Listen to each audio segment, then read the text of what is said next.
It's Tuesday, February 11th, 2025. The football season is over, but the Knee Jerks podcast is never ending. And that means it's time for the Knee Jerks, Detroit sports talk of Eno, Big Al, and Nick. Or is it Eno, Nick, and Big Al? Some combination of the three. It's been 2 weeks since we last talked, and we have a lot going on. And we have one of our favorite guests joining us tonight as well. But before we get to all the fun stuff, let's get the introductions out of the way. I am Al Beaton, longtime Detroit-based podcaster, blogger, and man about town. Joining me, as always, first off, is our West Coast correspondent, the man who, he's making some AI jokes, so we know he's in the tech sector. He's our Mr. Wizard. That would be Nick Milanovich. How's things going, Nick? Hey guys, I'm not sure if it's flattery or an insult to call me in the tech sector, but yeah. I'm an old-style scientist where you have to actually roll up your sleeves and get dirty in a lab versus these tech guys who they're so manly. All they do is sit there and type code.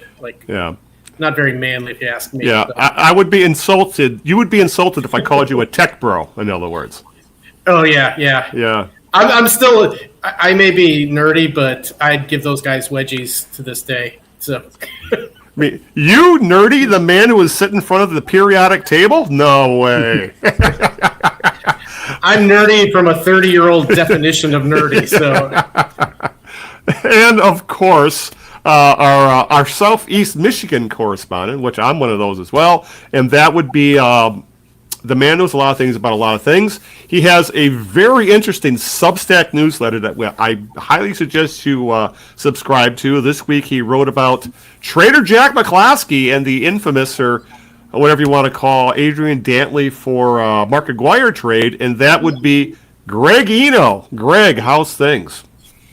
Well, I'm happy to announce that you got the year right, Al. Yes. You said 2025. Yes. That's good. Yes, I did. Only took you 2 months, but that's okay.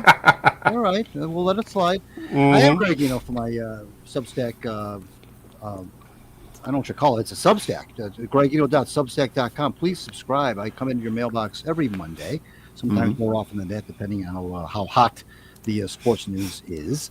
You can follow me on Twitter, at Greg Eno. Follow me at Blue Sky as well. I'm Greg Eno there as well on Blue Sky.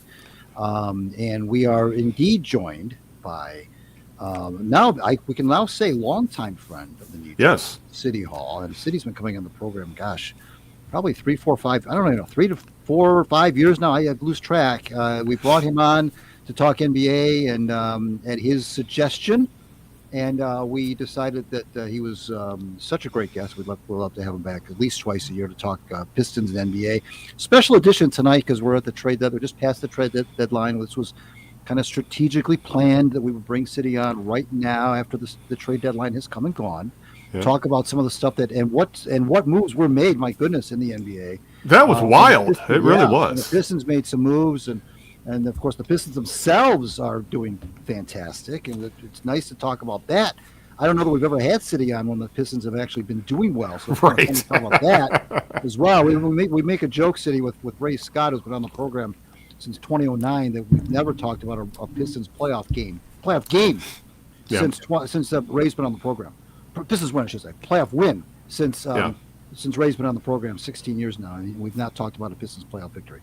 So anyways, having said all that, Siddy's here, and my friend, how are you doing? Doing well. Thanks for having me. It's like another visit to the dentist, if you will. So, good to be back. I hope not. We'll try not to be too painful. Unlike most people, I enjoy the dentist. I'm giving you a compliment. I enjoy that recliner, lazy boy. It's like Jack Nicholson, anyway, a little shop of horrors. Oh. Okay. Good to be here. Thanks. It's good to have you. I mean, it's great. Like it's good times right now. Pistons are 27 and 26 at the 2/3 mark of the season. They're right now ensconced in I think the 6th seed in the East. Yeah. Mm-hmm. No play in right now. They're above that for now. They made a couple of moves that I think were kind of under the radar, but are very helpful. We'll get into that. But the NBA itself, and so by the way, Siddy's got a little quiz here he's going to give us as well. We're going to have fun with that a little later on. But the NBA itself, Siddy, obviously the big news, of course, I can't pretend that it's not. was the trade Luka and AD. I know you're a big AD fan, and I think you might have been in the minority in saying, well, I'll let you talk for yourself, of course, but I know you're a big AD fan. What was your feeling about that trade? It kind of came out of nowhere. What were your thoughts? Well, the first reaction without giving it a deep thought was, yeah, I love AD. I have basketball love for Anthony Davis. And if I were a headline writer, I would say the awesome Anthony Davis was dealt for the league's biggest crybaby. So, I'm biased towards AD. Now, you have to think about it, though. Davis, obviously 31, Dončić, 25. Right. Clearly, Dallas did not get correct compensation for giving up 6 prime years to a first-team All-NBA performer. So that was some bad negotiating on Dallas's part. But I do understand the impulse of wanting to have Anthony Davis. Just a great player. But, sadly, bizarrely, let's just take a step back and look at the Dallas team. You have Anthony Davis alongside 2 other big men, Derek Lively, second-year shot blocker, Daniel Gafford, who just pounds people, always leading the league in field goal percentage. And then next to them on the wing is P.J. Washington. This is a team that is designed a lot like the Laker team that won the championship in 2020 with Anthony Davis next to Javale McGee and LeBron James. They just pounded people at the defensive end, primarily because of the 2 bigs and primarily because of Anthony Davis. He was awesome. And I invite anyone to go back to that finals in 2020 between Dallas or the Lakers and Miami and rewatch it and try to explain to me why Anthony Davis did not win the MVP of that series. He just completely spooked the Miami Heat. They were afraid to shoot the ball. He's capable of doing that. Now, at the top of my column that I wrote yesterday, I said, you just don't see these kinds of trades anymore, especially during the season. And I don't know. I mean, I think it's kind of good for sports when big names like that change teams mid-season. I think it brings some juice to everybody because this doesn't happen very often. But if you're looking at it though, Siddy, through the Lakers' eyes, what do you think the impetus was to trade Davis, despite in addition to maybe the 6 years, like you said, of age? The opportunity presented itself, and they know they're not going to win a championship this year. They didn't have enough of a team with AD. It does bring up a lot of interesting questions. The Lakers, how are they going to do this? They got their franchise guy in Dončić, but LeBron's near the end of the road.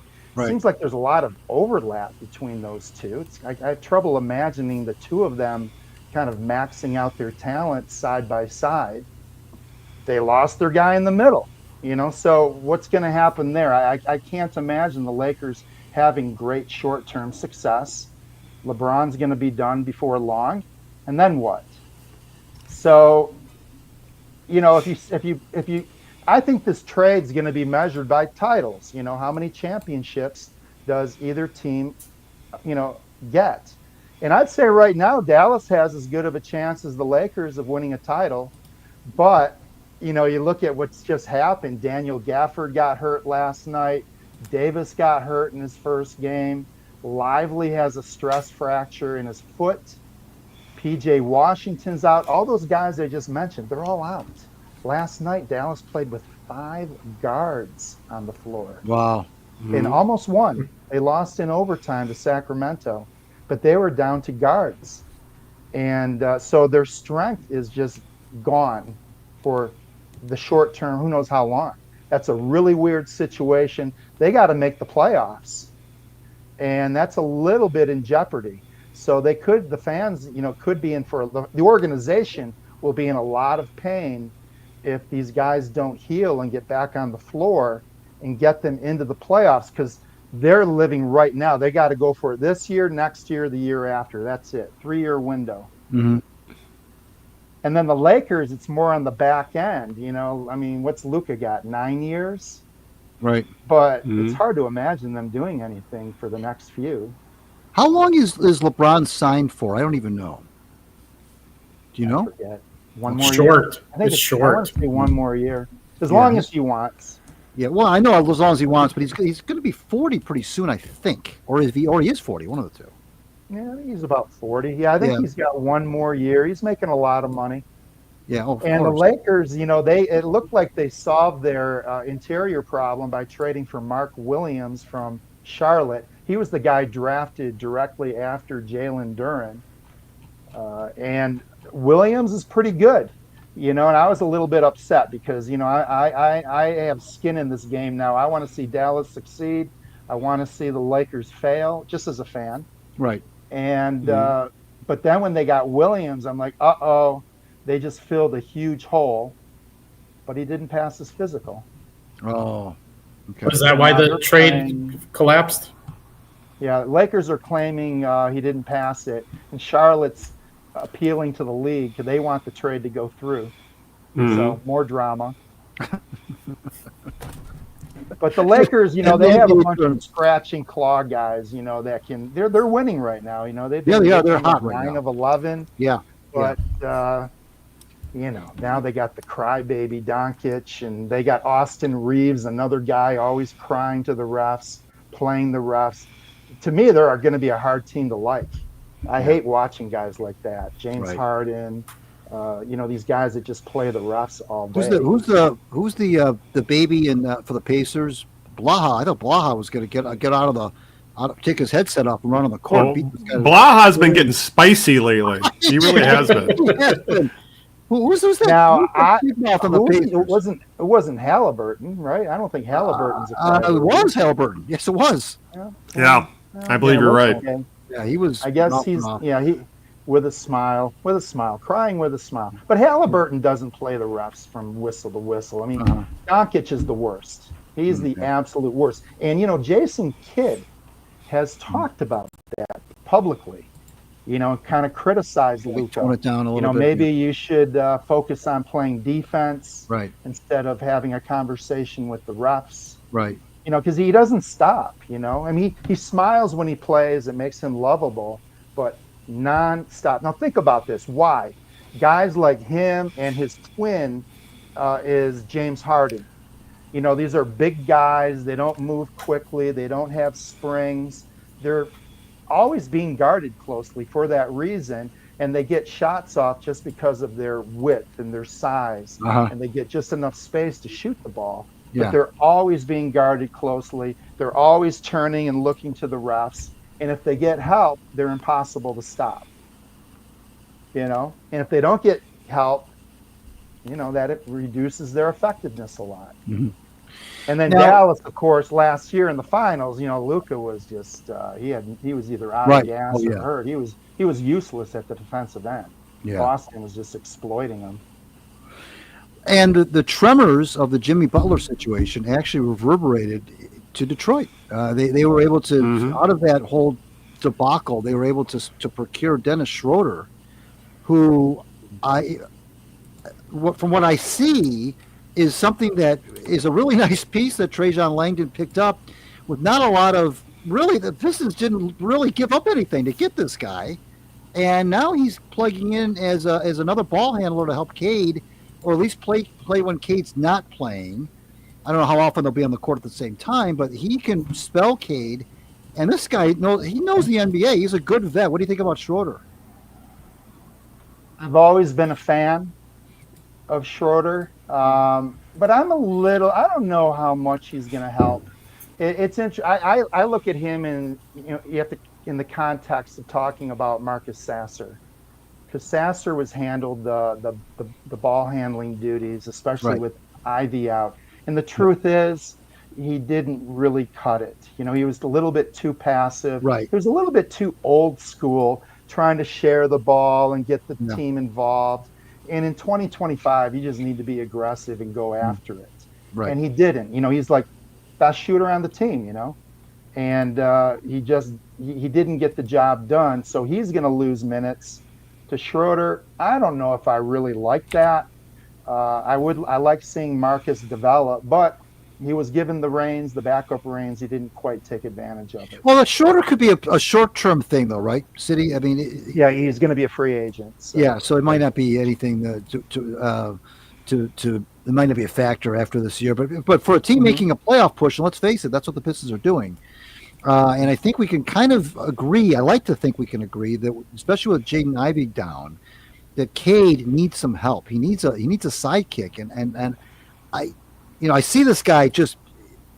I hope he doesn't wear out before the season ends because he's doing it all. He got another triple-double the other night, by the way. But he's playing a lot of minutes, and he's doing everything for this team. I mean, everything. And this is truly, I think, his breakout year. But I just think he needs help. I totally agree. He's ball dominant. It's too much. It was nice to see him miss that one game. I believe it was against Philly, and the offense was fine. They didn't miss him. And maybe part of it's Cade. Maybe he needs to realize that he can lean on his teammates a little more.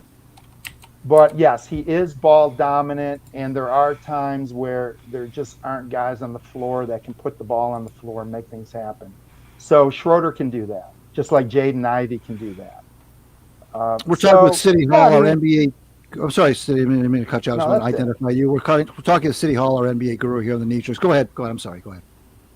No, that was basically it. I mean, the Pistons are deep, and that's what makes them very different from last year.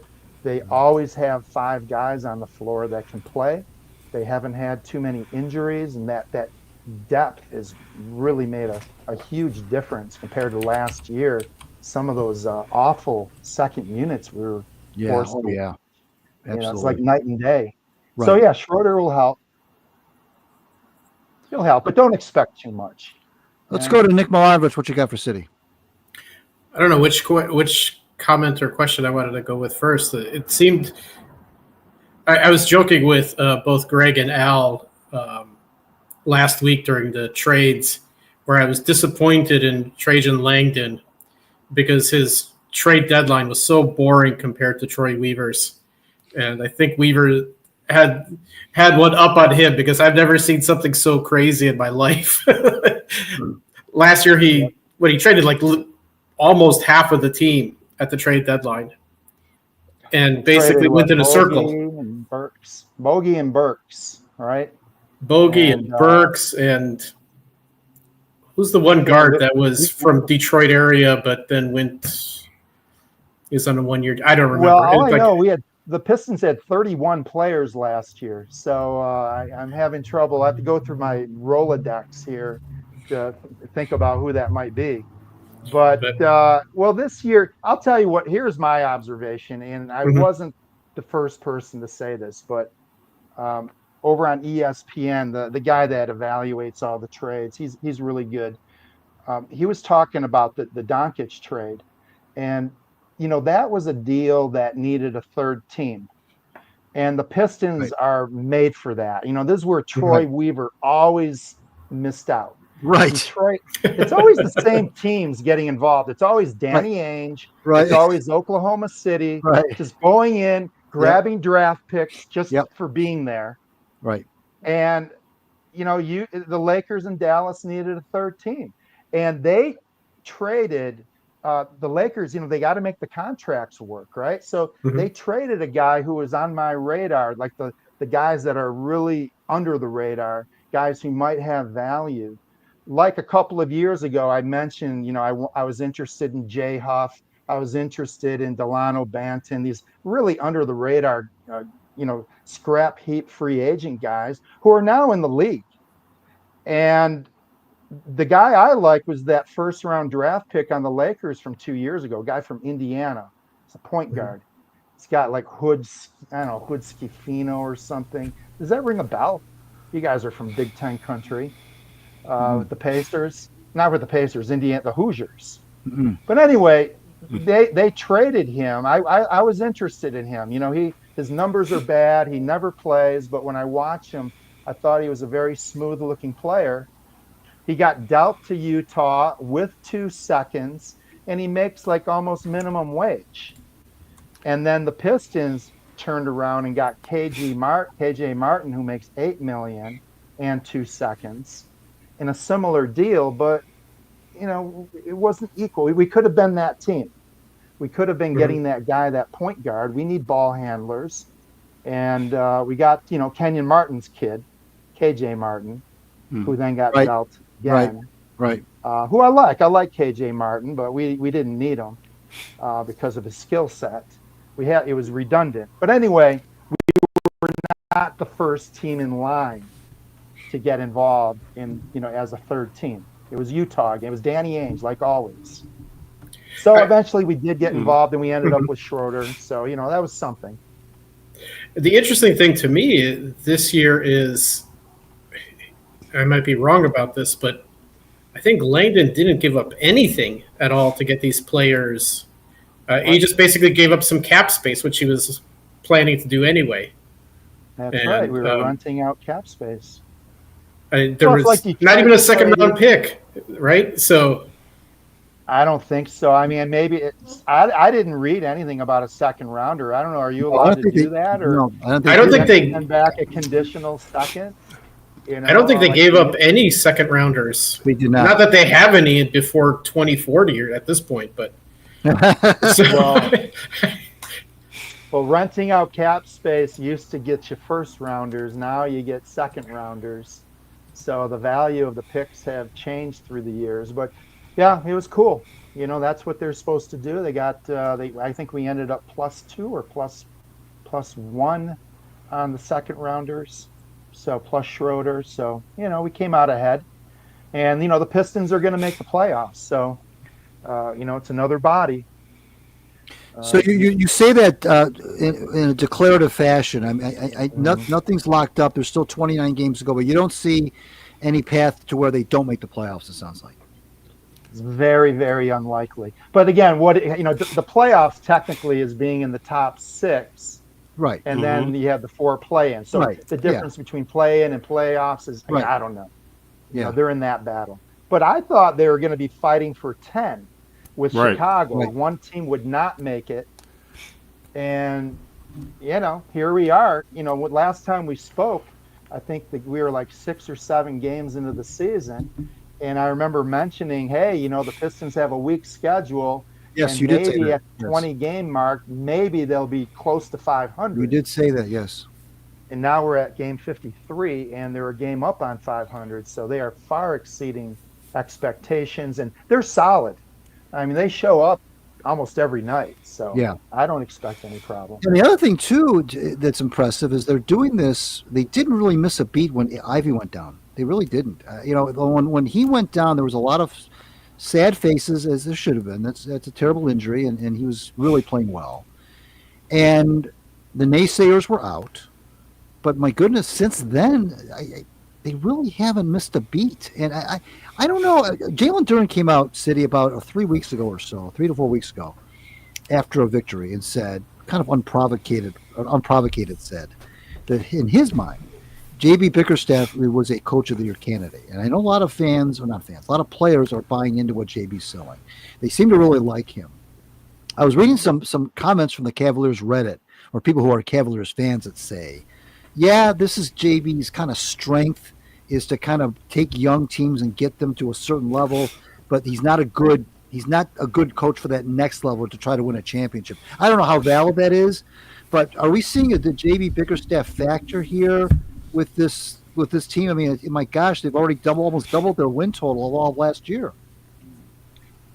When I look, it's hard to evaluate coaching, but I'm looking for a smoothness in the offense, where the pieces seem to match together well. The ball moves, and they have that. And part of that, of course, the GM deserves credit for bringing in the 3-point shooters. Right. Brought in the scaffolding. That's how I viewed it before the season started. I was not particularly excited, but they brought in the scaffolding. They brought in Hardaway, Beasley. They already had Fontecchio, Harris, Tobias Harris. So, okay, we got our shooters. Now the young guys can operate. Cade will have a little bit more space to work with. And they should function sort of like a normal offense. Right. And that has happened, but it's a little better than that, isn't it? Yeah. I mean, right now, I guess, right now they're rated the 15th rated offense, so they're average. Yeah. And their defense is 12th. Okay. But when you're coming out of that nightmare, it just feels wonderful. Right. The nightmare of last year. Now, Cade, the thing about Cade, of course, I look at him and he's on his third coach in 4 seasons, but of course he missed virtually his entire second year, as you know, through injury. You basically have to write off the Monty Williams debacle. So to me, this is almost like his second. I know this is flawed logic, but to me, it's like his second year in the league. I know that's flawed, but that's the way I look at it. He is playing, to me, like a 1-1 pick would play. You expect him to play here in year 4. And I remember you telling us that Steph Curry wasn't really Steph Curry until year 4 or 5. So is this just a case of like some guys just take a little bit longer, or were those factors that I talked about with Cade having so many coaches, missing time with injury, did that stun his growth? He had a ton of experience last year. I think last year helped him a lot. And I think in the middle of last year, the game for the first time started getting a little bit easier for him. Prior to that, he was always working his ass off on every possession. He guys can sort of guard him. He's a little bit of a Houdini to get loose because he's got some speed, but he's not a blazer. Right. He's got some hops, but he's not a Skywalker. Mm-hmm.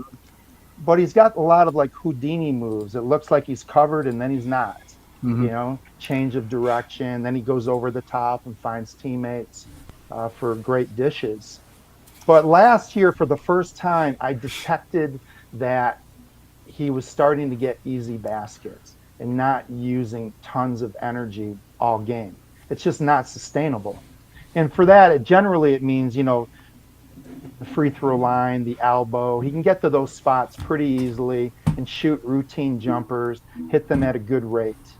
And the whole offense needs that. They need easy baskets, easy possessions. Where it's not gotten easy, and I've been complaining about this the whole time, is the three-point shooting. I'm still waiting for that to happen, where he's just this automatic, knockdown, heavy volume three-point shooter. And ironically, he's going to be competing in the three-point competition during the All-Star week. But it's not really there yet. And in fact, if you look at his shooting efficiency numbers, they're not there yet. His two-point shooting, I think he's 49%. League average is 54%. Three-point percentage, he's right at the league average. Free throws, he doesn't get to the line enough. He's improving, but he still needs to get to the line more. I think my wish list with Cade is get into the weight room, please, and come back strong. He just looks like a normal guy out there. And like compare him to Jaylen Brown and Tatum on Boston. Those guys have similar physiques. They come back every year stronger and stronger. And now, like their arms and shoulders are just exploding. And Cade has no definition in his arms and shoulders. And I keep hearing I love Greg Kalser, but I keep hearing him say, oh, look how strong Cade is. He's not. That's why he doesn't, he doesn't finish. He doesn't finish around the rim like he's supposed to. His field goal percentage around the rim is like 50%. That's not good. Right. It's good that he can get there, right, but he doesn't finish. The NBA, there's a lot of contact. You got to play through it. You got to get your and ones. He doesn't get it. He's not there.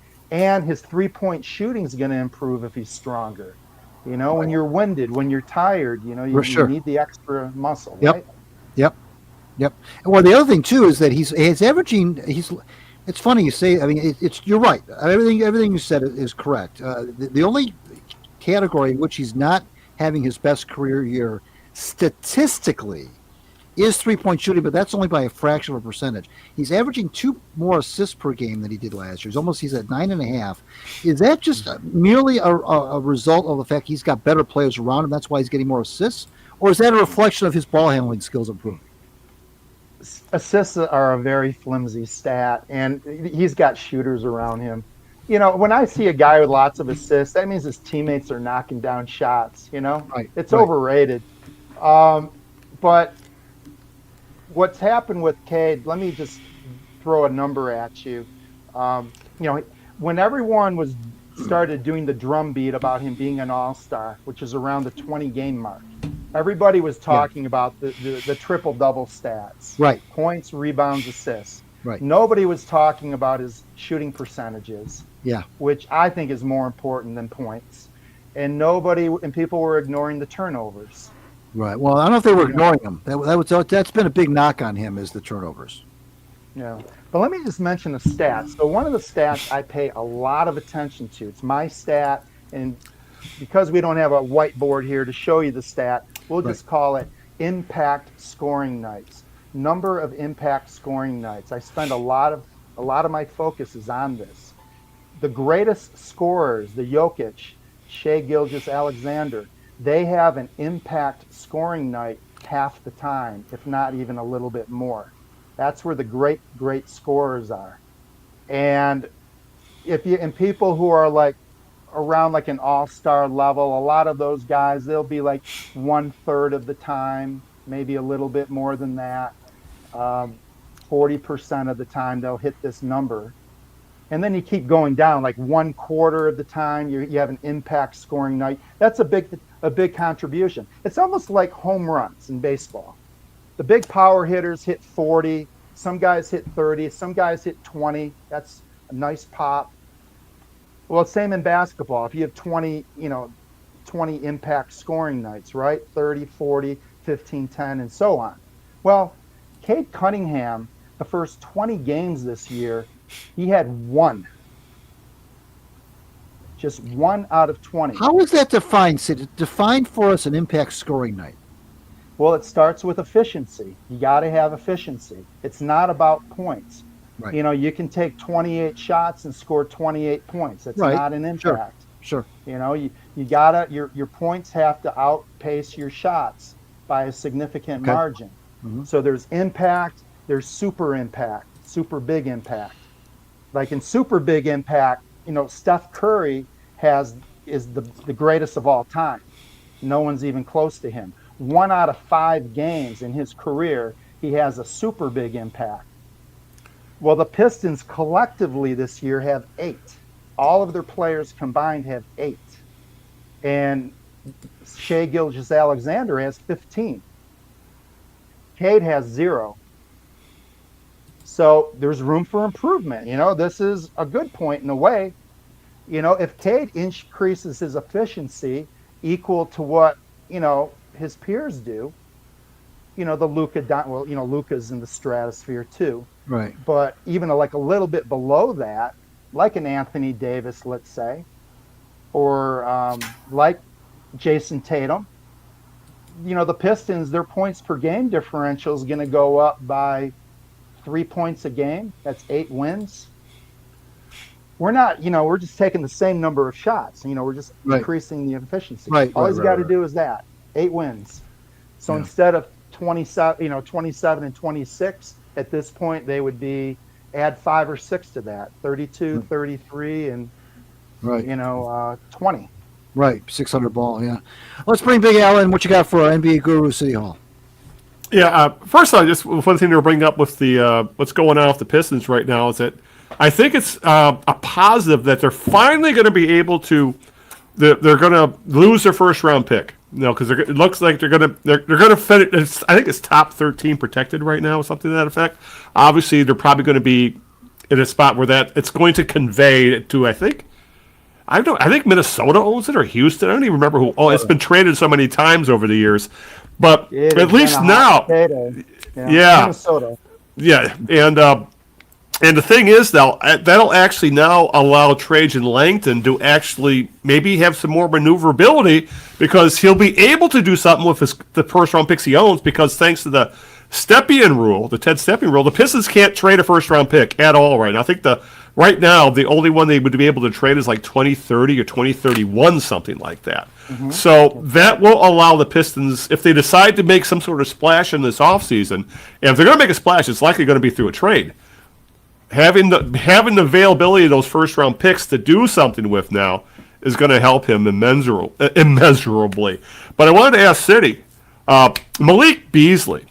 When you're talking about assists for Cade Cunningham, that sort of thing, there is a guy right there who is making Cade better just because of the way he's able to space the floor. I think he's second in the league in three-pointers made. He's making 40% from three. It's been a long time since I've seen a Piston be a threat, a consistent threat from that distance. And he's on a 1-year cheap, I think $6 million contract. And I think the other issue is, there's my camera fell out a little bit there. And the other issue is they don't have bird rights for him. I believe it's only because they're on a 1-year deal. So, but from all accounts, Beasley wants to say, there was the report that he told Langdon that, don't trade me, I want to stay in Detroit. So what are your thoughts on Beasley, and do you think he's a guy worth investing in, as he's only 28 years old? Well, he's brought up two awesome points. I want to ask you a question, Al, going back to the losing that pick. That was part of the pick for the Pistons to draft Beef Stew. Right. Was that a good trade? I think looking back on it, they got a rotation, probably their best defensive player and a rotation player from like the 19th pick of the draft because of that trade. I don't have any complaints with it. Yeah. Technically, the 16th pick is right in the middle of the round. Right. Yeah, it seems about right. Seems fair. Yeah. Though I wouldn't mind having that pick back right now, right? Oh yeah, of course. But with hindsight being 20/20 and all that, I am very happy with, especially now that they're using Beef Stew in the way he should be used. He's not a stretch four. He can occasionally shoot the three if you need him to, but he is in his element in the paint. He is their best rim defender, which says volumes when he's playing behind Jalen Duren, who's having a pretty decent year himself. But honestly, I really love Beef Stew because he's a player who would have fit in with the bad boys teams. He's got that attitude. That's what I love about him. Yeah, exactly. And he's the kind of player that you don't see as often in the NBA anymore. That's right. You got to be able to shoot the ball to be playing the NBA. In the old days, you could just bring in someone to knock heads. Right. But he's got to watch himself though. I don't know if anyone's noticed. Yeah, he does have that little bit. He's got that psycho on his shoulder, ready to kill somebody sometimes. I thought he should have been ejected from the Charlotte game. Yeah. He did a tap back, and they reviewed who slaps a rebound and then closes their hand into a fist. He hit the guy in the face. Yeah. That he should have been thrown out. That's very 80s NBA. Yeah, and then he got into a battle with the guy on Indiana who he's picking battles with weird guys. Yeah. And not helping the team in that way. But anyway, getting back to Beasley. I bet right now Langdon is just kicking himself over and over, saying, why didn't I give him 3 years? Because they have gotten incredible value out of him. Right. And they got a big problem if they don't resign. If they can't fill that hole, it's a $6 million. It's a small hole salary-wise. Right. Only $6 million. Where do you find a guy like that again? Right. Let me give you that stat. I was talking about impact scoring nights. Let me give you the number, the home run hitters in the NBA this year. Who has the most home runs? First, Jokic. Second, people will be surprised to know this, it's Sabonis. Third, Shai Gilgeous-Alexander. Giannis, Brunson, Towns, Malik Beasley. Number 7. He has been awesome. And he's going to have trouble, doing it again. Yeah. Because if you look at his career, he has been up and down. He's had a couple of good years. Nothing like this year, though. He has been off the charts. So, he'll be a priority. It'll be very interesting to see how much he'll cost. Yeah, because you think he's going to get more than like the mid-level or something like that, but he's not. He's going to cost them $15 million, I'd bet. With the way he's playing right now, you're right. He's playing out of his mind, but he's still a 38% career from three, and he is by far their best 3-point shooter. And I would have loved to have seen him in the 3-point contest, but obviously Cade wanted that spot, so supposedly he got invited. Who, Beasley? Yeah, I think Beasley said he got invited, or at least he received an invitation, but he said if an all-star wants to take that spot, he will get it, and apparently Cade has to be in it.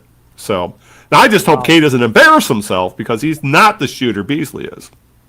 Well, if Beasley disappears, I'm going to miss that shimmy he does. How sweet is that? But now last year, he played with Utah and the Lakers. He had a bad year. Yeah. So, that's why he only cost $6 million. I mean, he had a lot of clunker nights. I talk about big impact. Well, there's like a negative big impact stat too. And he was one of the league leaders last year. And so if you end up paying, $20 million a year for him and he gives you a clunker, that's going to set the team back. How much of that is a function of just the teams he was on, though? It's hard. Well, 3-point shooting has a volatility to it. And, the long distance is, I don't know. I mean, he was with LeBron, right? That should have helped. He was with AD. That should have helped. And on the Utah squad, he had teammates that were shooting the ball well. So I would say it fell on him. That's the assumption I would make.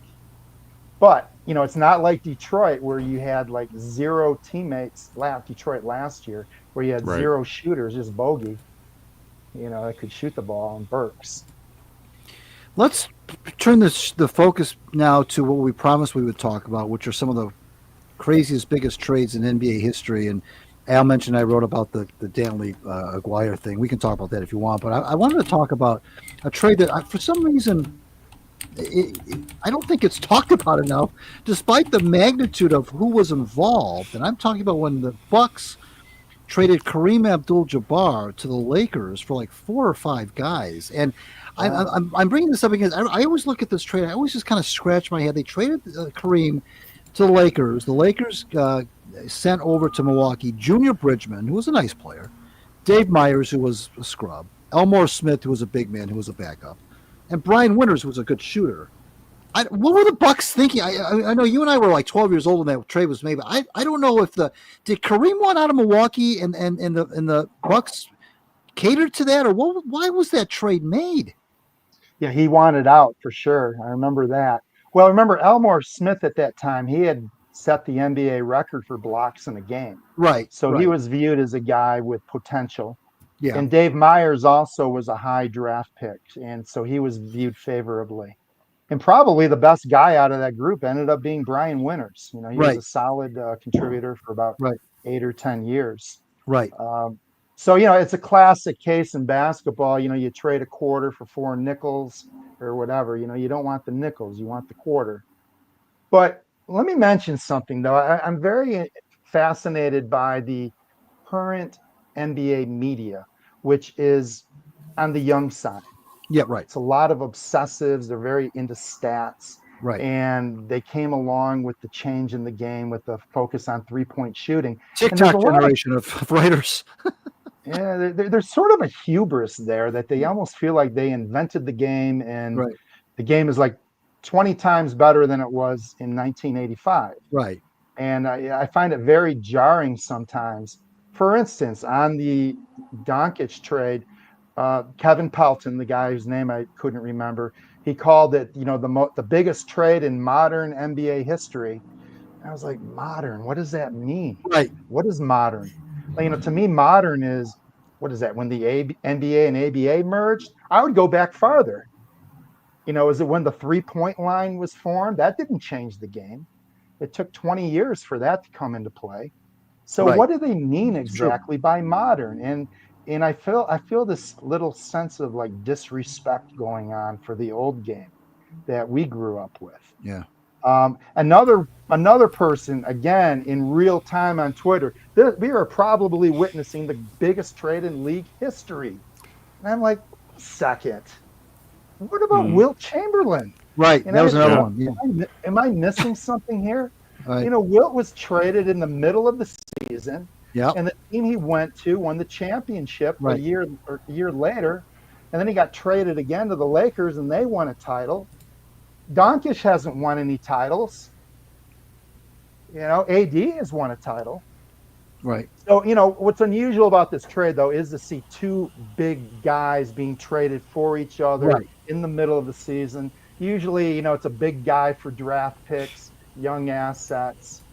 So this one was a bit different, right? But anyway, please, let's talk about trades from the past. Sure. Let's go to Nick Milanovich. What you got? I think the one that still gives me the worst taste in my mouth is Chauncey Billups for Allen Iverson. Oh, that, yeah.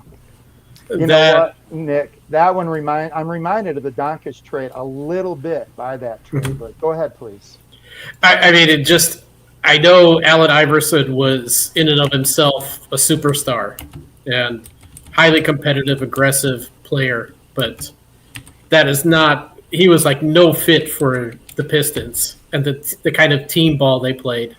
So I think they just basically, to me, they cut the heart out of the Pistons. That plus, that was the year they put in, is it Michael Curry? Yes. A rookie coach? Yes. Talk about a disaster waiting to happen. I think that's the Pistons' Brad Osmus. So yeah. Well, I thought they brought AI in for his leadership in the locker room, right? Oh yeah, right. I guess they didn't watch any Philadelphia footage, did they? So. Yeah, I don't understand that one either. That's a good one, Nick. Thanks for bringing that one up because I don't understand. I didn't get it when it happened.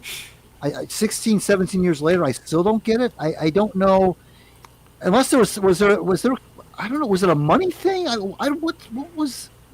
I want to make a correlation here. Okay, yeah. The year before that, before that, we had heard that Dumars just had a basketball love for AI, so he was always on Joe's radar.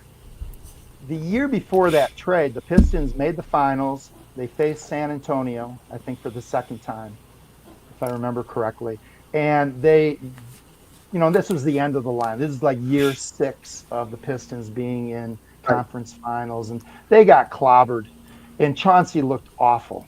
And I remember just watching that and thinking, look at Chauncey, man, just can't do anything.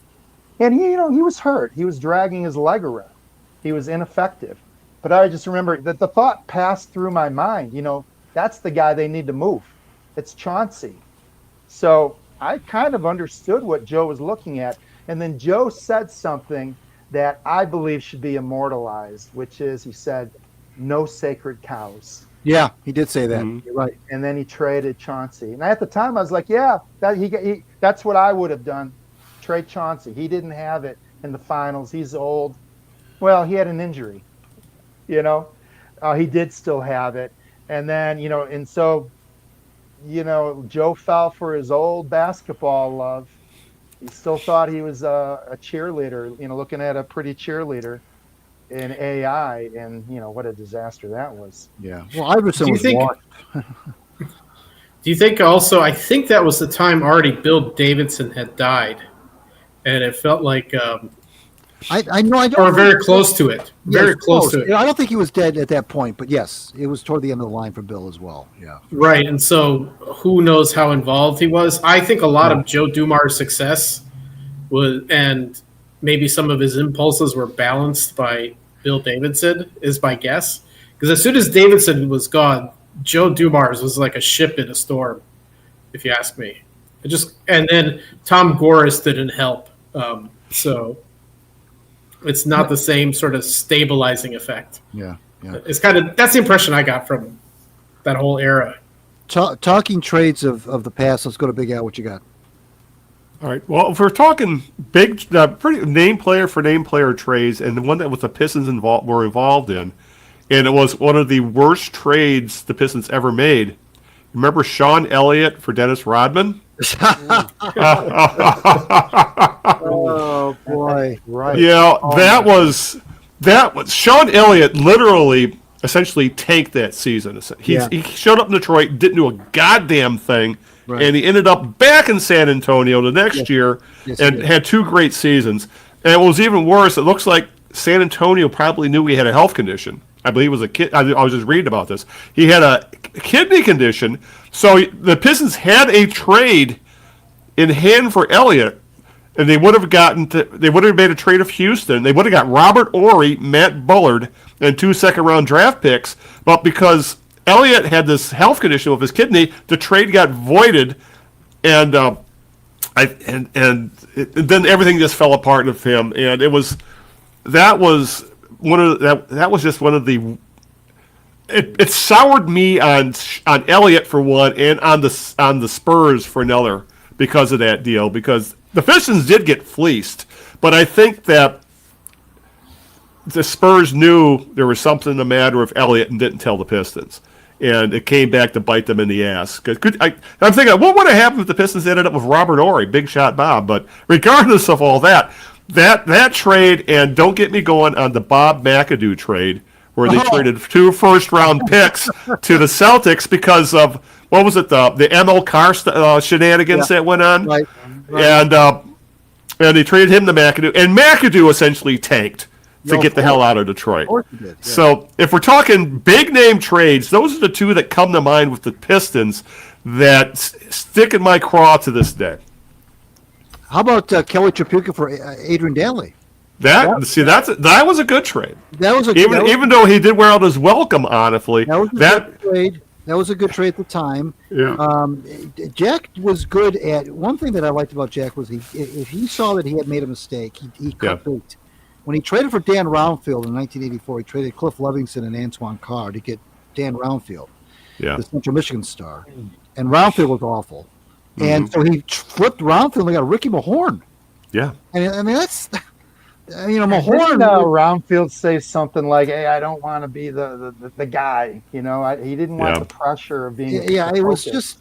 But Jack was. So he said, "Okay, well, Jack had a penchant for big men. He made some bad ones too. Traded a number 1 for Kurt Nymphius, and he loved William Bedford, and gave him a million chances. But he made some really shrewd trades as well, and he was always massaging the roster. But that Tripucka for Dantley trade was I think that's what got them over the hump, because Tripucka, didn't play defense. He was a scorer, but he wasn't. I didn't like Tripucka that much, to be honest. Well, AD was at the peak of his powers, man. He was at in '85. He was at his peak. He was unstoppable in the paint. He was literally unstoppable.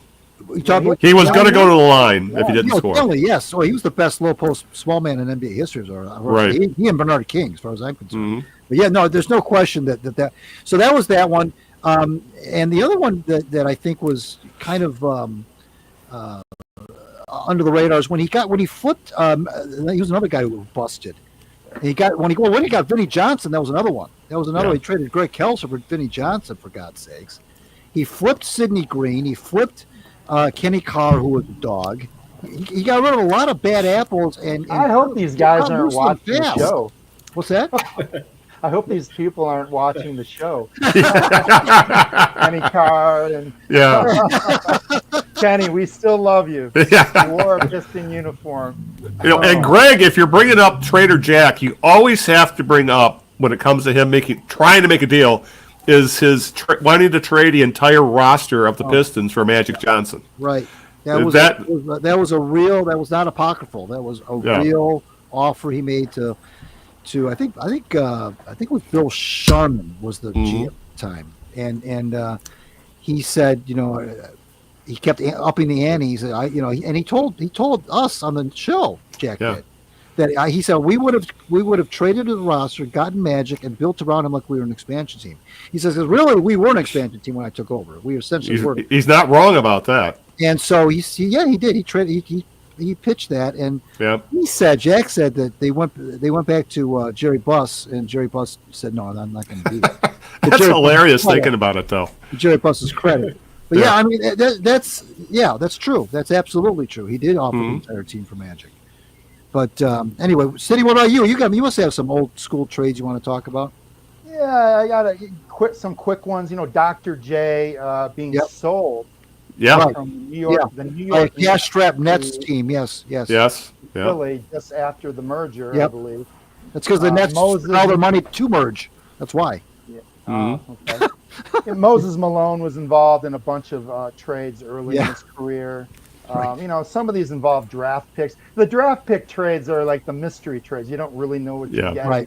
And then we find out it's the number 1 pick in the draft. Right. Right.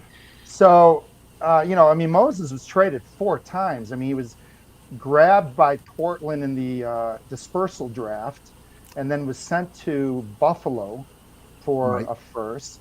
And then 6 days later, Buffalo sent him to Houston. They flipped him thinking they were coming out ahead because they got 2 draft picks, one of which became Michael Ray Richardson. And then Houston sent him to Philly for a draft pick, which was Rodney McCray plus Caldwell Jones. So every time whoever received Moses won big. Mm-hmm.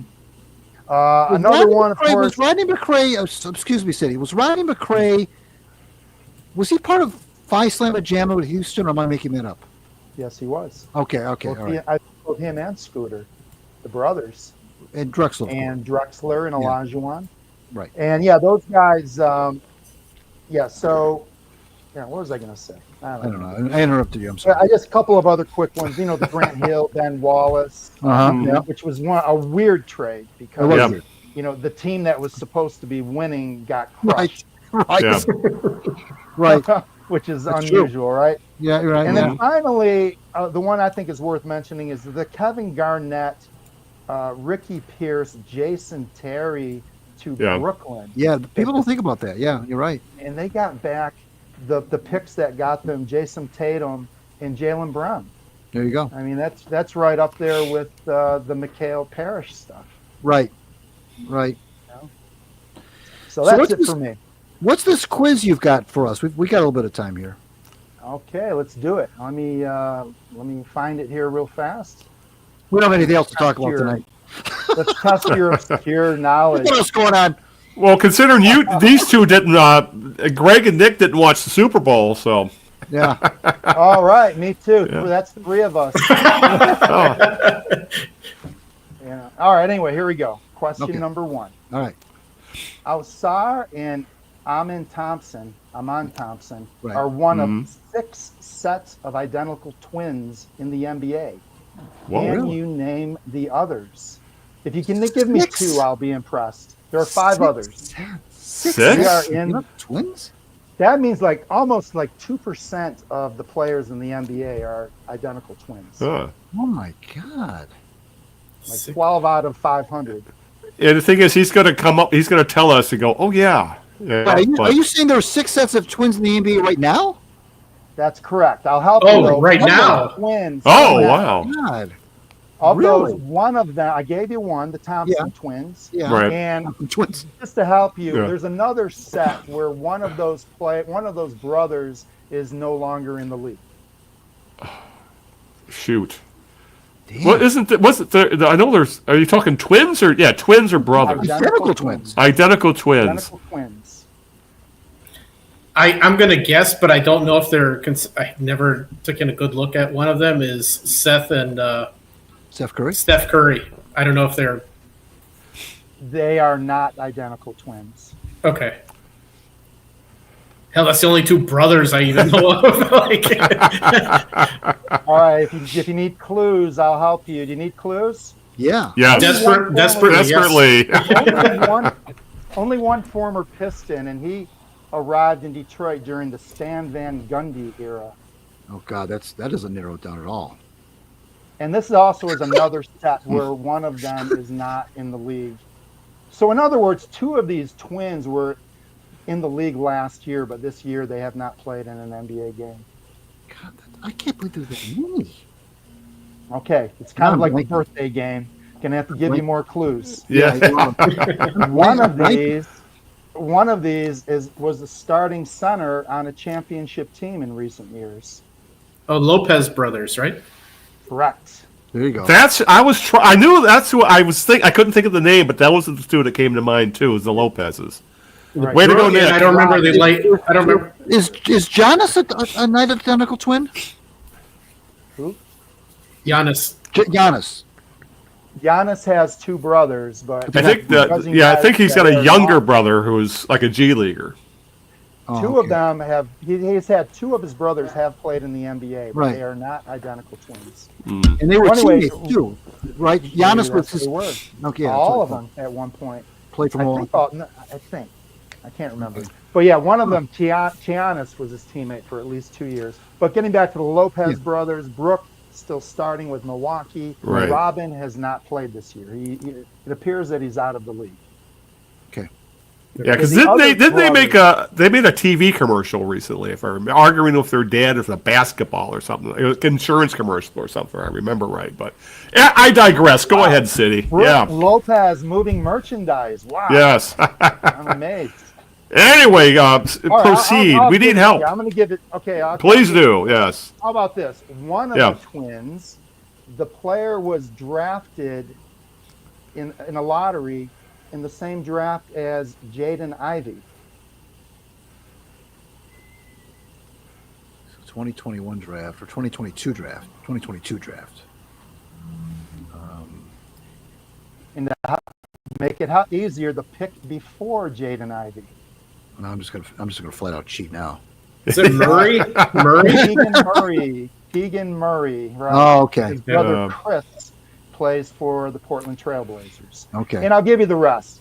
Please do. The former Piston, Marcus Morris. Of course. Oh my God! How can you forget about the Morris brothers? How can you forget is right. Yeah. Markieff is barely in the league. He just got traded to the Lakers.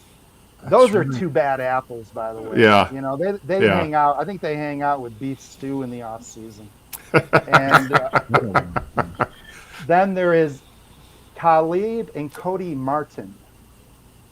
Khalid played with the Miami Heat when they were competing in the finals 2 years ago. He just got traded to Dallas. And Cody was with Charlotte for 4 years, and he just got traded. I don't know where he is now. Might be. I don't know. I can't keep track. And finally, last one, the most difficult, Julian and Justin Champagne, who are two scrap Heat free agents who have managed to survive. One plays with Wemby in San Antonio. Yeah. And the other is with the lowly Washington Wizards. Wow. All right. Question number 2. All right. More of a basic question. Mm-hmm. Who leads the Pistons all-time games played? Let's name the top 10. Yeah, I'm going to go through the top 10. Top 10 all-time games played. And starting with who's number 1 in a Piston uniform? I would think it's Isaiah. I'm leaning on Dumars. Oh, it could and be you are correct, Nick. That's right. Point for Nick. That's right. All right. That's right. Isaiah's second. Let's keep working on it. You got 1 and 2. Lambier. Top 10. Yeah, Lambier. Oh, yeah. Nick's on fire. Let's just let Nick do it. Go, Nick. Yeah. Is that 3? Is that 3? Number 3. 1, 2, 3. Oh, God. Okay. Joe is the only one to top 1,000 games in a Piston uniform. Interesting. Okay. So let's see. Who else would have been in the Pistons for a long time? I'm thinking it's the Bad Boy. A lot of from the Bad Boys era because they stuck around together for a while. Well, Bing's got to be up there. Thank you. Number 8, Dave Bing. Yeah. 675 games. How about Tayshaun Prince? Correct. Number 5. That's a good one. Yeah. Lanier? So we're missing number 4. Well, Lanier was hurt a lot. Was Lanier? Okay. Lanier is correct. He is one. He's just in front of Bing. They're 6 games apart. Okay. So Lanier 7, Bing 8. You're missing 4, 6, 9, and 10. Maybe you could try old school like George Yardley or something like that. Good try, but that is not correct. No one before 1970. Okay. All right. Vinnie Johnson? Yeah. That's number 4. Oh. Okay. He's just in front of Tayshaun. How about John Long? Good guess, but he is not on the list. No, okay. So we got 6, 9. How about Rip Hamilton? Yeah. Number 10, Rip Hamilton. Okay. All right. 6 and 9. Wallace? Ben Wallace? Ben Wallace, number 9. There you go. We're missing. So we got 1 more, huh? Number 6, all-time Pistons games played. I think it's a terrible one, but Grant Hill? Oh. It is not Grant Hill. Okay. He wasn't there very long. So. No, he wasn't there long. last initial is correct. So it starts with an H. His last name starts with an H? Correct. Well, it has to be Darvin Ham then. I'm sorry, I couldn't help myself. Damn. Starts with an H. He Huh. had a very long career with multiple teams. But yet, 6th overall for how many games? Drafted by the Pistons. How many games? 703. 703 games. For the Pistons? Really? Drafted by the Pistons. Huh. I believe he had 2 stints with the Pistons, if I remember correctly. Wouldn't be Lindsey Hunter. Lindsey Hunter, yeah. Oh, Lindsey Hunter. Very good. Yeah, it was the 2 stints that kind of clicked in. Lindsey Hunter, Yeah. for sure. Yeah. All right, Good one. next That's a good one. question. That's a good one. It's not Finis Dembo. He had to answer to every question. Defend us, Denbo. From Wyoming. Among current Pistons, who has played the most games in a Piston uniform? Ooh. Stewart? Beef stew. That's Yeah, right, you'd Steve think. Stewart. Yeah, he's the old man of the team, least experience, tenure wise. Yeah. Tenure, right. 283 games. So he's Wow. about 350 behind Rip Hamilton at number 10. How many penalty minutes? Sorry, wrong sport. Yeah. Next question.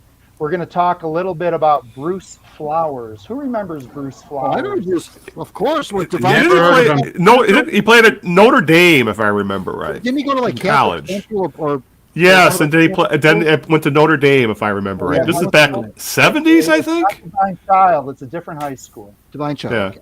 Okay. No, Yeah. no.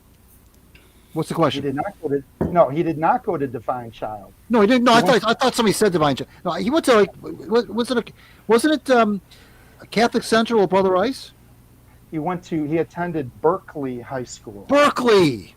Oh, so he didn't go to private school. Okay, interesting. Okay. And then he went to Notre Dame, and then he played. No, that's where I remember him one from. year with Yeah. the Cleveland Cavaliers, right around the Right. Stepien era. Yeah. Oh yeah. And, but here's the question. Yeah. Mhm. He used to be the only player in NBA history with the surname Flowers. This year, we now have another NBA player with the same last name. I want you to identify him. His first name he shares with a Detroit suburb. Ferndale Flowers? Ferndale is Hamtramck. Yeah. Yeah, we're just gonna keep blurting out names. All right, you Taylor. did that, Al. Oh, God. That's not a bad guess. Good guess. Good That's guess. not a bad guess. Yeah. Melvindale. Yeah. The gateway to Taylor. Flowers, right? Oh my God. What's the answer? The correct answer is Trenton. Trenton Flowers. Trenton Flowers. But Wow. he replaced the O with a Y, Oh. and that is the spelling. Trenton Flowers. Oh, T-Y-N, Los okay. Angeles Yeah. Clippers. And Wow. you probably have not heard about him because instead of playing college ball, he went to Australia to play professionally and then joined the NBA. But he is on the fringe. Tough question. Yeah. Okay, next one. Of the 31 players who appeared in a Piston uniform last year, how many have not played in the NBA this year? Give me a number. Ooh. Oh, boy. Have not played in the NBA. 10. Anyone else? I was going to say 7, but Greg might be right. Well, I'll go higher and say 17. Yeah, it's 13 is the correct Whoa. answer. Holy Oh. crap. That's a lot. Yeah. Yeah, so basically like 27% of the minutes played by Pistons last year were by guys no longer in the league. But that does include Bogey. Bogey has not played this year. Yeah. And he got traded. So he's no longer with Brooklyn. He was with Brooklyn, believe it or not. It's hard to remember these things. Right. Okay, next question. Our good friend, Ray Scott. He is among the top 10 in Piston history in what statistical category? It's got to be rebounds. Could be rebounds. Yeah. It is. He's number 10 in rebounds with how many? 4,508, which is a big distance between him and number 11, which is Tayshaun. And then the leader? Who's the leader who's closest to him among current Pistons? Same Stewart guy again? before, right? Beef Stew, right. Do it again? So Beef Stew is 35th. And between now and the end of the year, he should pass John Sally, Rick Mahorn, Rip Hamilton, Otto Moore, Joe Dumars, and Gene Shue, which will put him at number 29 heading into next year. Actually, that's a pretty good list of players there, to be honest with you. Yeah. It is. Yeah. All right, next question. Ron Holland, the newest Piston, who we still haven't talked about in 2 shows. Yeah, it's true. Yeah. I'm going to give him a thumbs up. I'm a Holland fan. Yeah. Well, all of us are fans of getting inked and tattoos. We all like to know what our favorite players have on their arms, backs, chests, and neck. Ron Holland has a very prominent message on his right shoulder. And because I know you guys watch every game and you love tattoos, what is the message that he has written on his shoulder? Kill them all, let God sort them out. No idea. No idea. I would have no clue. The chosen one. Ah. Now That's a man who has confidence who put that on himself. That's right. And, okay, just for fun, last one. People talk a lot about points per game. I'm not big into points per game. I just want to know how many shots people take. On a per-minute basis last year in the NBA, the leader in shots per minute, shots per 36 minutes, if you will. Yeah. And by shots, I mean field goal attempts plus free throw attempts divided by 2. So 2 free throws equals 1 field goal attempt. That's a shot. Embiid was first. Dončić was second. In third place was a former Piston. Who would that be? Former Piston. The only one that comes to mind is Chris Middleton. That's who I was thinking of myself. I would have said the same thing, Nick. The correct answer is the one and only Luka Garza. Luka? Really? Garza, that's right. Garza has no conscience. Obviously. He probably has a chosen one stuck on his shoulder, too, for that matter. So 26 shots per 36 minutes. Next was that's Shea. a black hole. Yeah, then Brunson, Giannis. He was in this good company. Luka. Now this year his number again, it's a trick question. He doesn't play much, but this year he's still firing away 21 shots per. I've got one for you, Siddy. You'll probably get this one, but you mentioned him earlier in this program, so I'm gonna say it because it comes to mind. As you know, in that famous NBA ABA dispersal draft of '76, the Pistons picked, as you know, Marvin. Well, one of them they picked Emil Carr too, but they picked Marvin Barnes from the Bad News, Marvin Barnes. St. Louis Spirits. Which future Hall of Fame player did they pass on to pick Marvin? It's got to be Moses. Yep. Everyone, why were people down on Moses? And could have had Moses Malone. Another missed opportunity, right? Yep. That's the story of the Pistons franchise for the vast majority of their existence. Missed opportunities.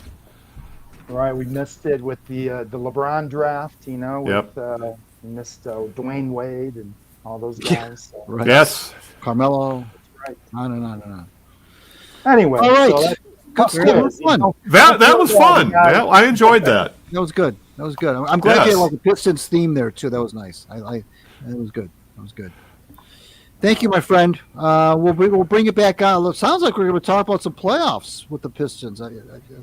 It sounds like it's going to happen. We'll bring it back into the playoffs. Yeah. All right, playoffs, play in. Which one's it going to be? That's the big question right now. I'll be disappointed if they're in the play-in the way they're playing right now. Yeah. Yeah, they're looking good. All right, well, keep an eye on the next, what do we got? 28, the next, I think it's 20 games. They have a lot of winnable games. And then the final 10 is going to be tougher. So they got to get it done in the next 20. So keep an eye on that, okay? One thing I'd like to see them do is protect home court better. They're 14-13 at home, 13-13 on the road, 500 on the road after 26 games. Not bad in the NBA, but only 14-13 at home. I'd like to see them take care of home court a little bit better. Yeah, maybe that's Tim Hardaway's fault. You know, maybe he's bad luck sitting on the baseline under the basket every game. Have you noticed that he attends every game to watch? Senior. You're talking about senior. Senior, yes. Right. Maybe Mr. Which I love. Yeah, right. I love it. I love that Jalen Rose and Tim Hardaway are attending all the Piston games. Yes, it makes us cool. Absolutely. Jalen Rose's dad was Jimmy Walker. Jimmy Walker. Yeah. Right. Number one pick in the draft. Yep. That's right. Who ended up was another wasted pick, but that's a whole other story we can talk about another time. Siddy, it's always fun. I love having you on. Thanks for having me. Yeah, it was take care. All right, we'll see you soon. All right, thanks, Siddy. Take care. Bye. Good stuff. That was fun. That was good. Yes, it was. Good. It was worth going a little along with that. That's good. Shall we call it a night? No, we still have another game to play, Greg, and that's the birthday game. Ah, yes. Okay. Well, we're going to play a game we like to call Whose Birthday Is It, Maestro? Everybody knows how we play this game by now. I'll give Al and Nick a clue or two or three of an individual whose birthday it is today in the world of sports. And if one of those gentlemen can correctly guess this person within the first two clues, they'll receive a subscription to Peloton. So, yeah, Peloton. Are you saying something about our health, that we're too fat or something? Now, I hope this person's probably before Nick's time, but he may be well known enough that Nick will have heard of him. He made his name in the world of hockey. He was born on this date in 1937. Sadly, passed away in 2020. One of the most colorful individuals ever in the sport of hockey. Literally, a song was written about him. Played for 1 million teams, but is mostly known with the Maple Leafs. A song written about him. Hell, it was probably went gold in Canada. I played for the Leafs. Had a song written about him. Obviously, probably must have played in the 50s and 60s. If you're going by it. In the 60s and 70s. 60s and 70s, yeah. Was being born in the late 30s. Very, very colorful player.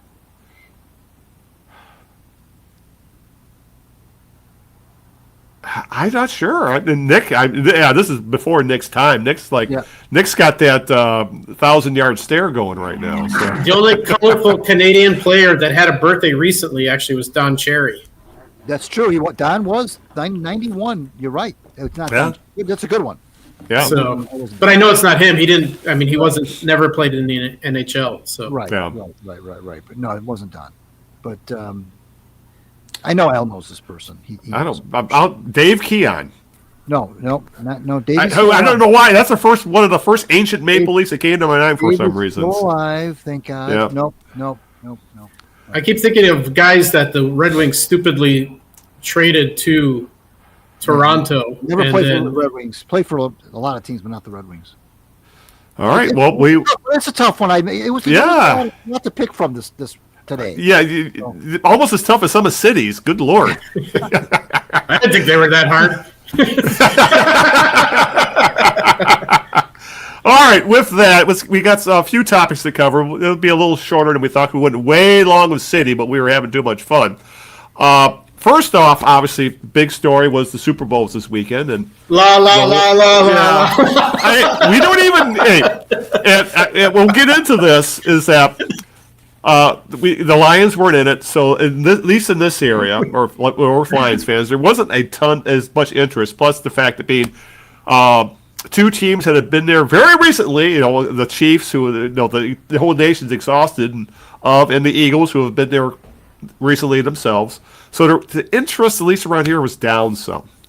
And I did watch the game, but I had a legit reason because I had to do colonoscopy prep all goddamn weekend. So I had nothing better to do but to sit in front of the TV, and I had to stay close to the bathroom.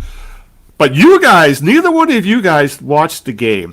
And I know there was a lot of Lions fans who felt the same way. So, Greg, why didn't you watch the game? Well, a lot of it is why a lot of people didn't watch the game. There were a lot. I was on Reddit, as you know, I go on Reddit a lot, and I different fan bases Reddits, and I mean the usual sour grapes from like the Bills, of course. The Bills fans weren't going to watch it. A lot of Lions fans weren't going to watch it. To me, it was just Chiefs fatigue. Fatigue. I'm so tired. I figure, well, maybe if I don't watch it at all, that'll help. And I just didn't. I'm just tired of. I'm tired of the Chiefs. I'm tired of all the baggage that comes with the Chiefs, all the commercials, all the Taylor Swift, and all the other stuff. And the ref conspiracy stuff. I'm exhausted of that too. It wasn't even really so much that. I had. That's everything. In other words, everything. To be quite frank, it wasn't just a Chiefs thing. I'm not a big Eagles guy either. It was a rematch from 2 years ago. To me, the matchup just wasn't compelling.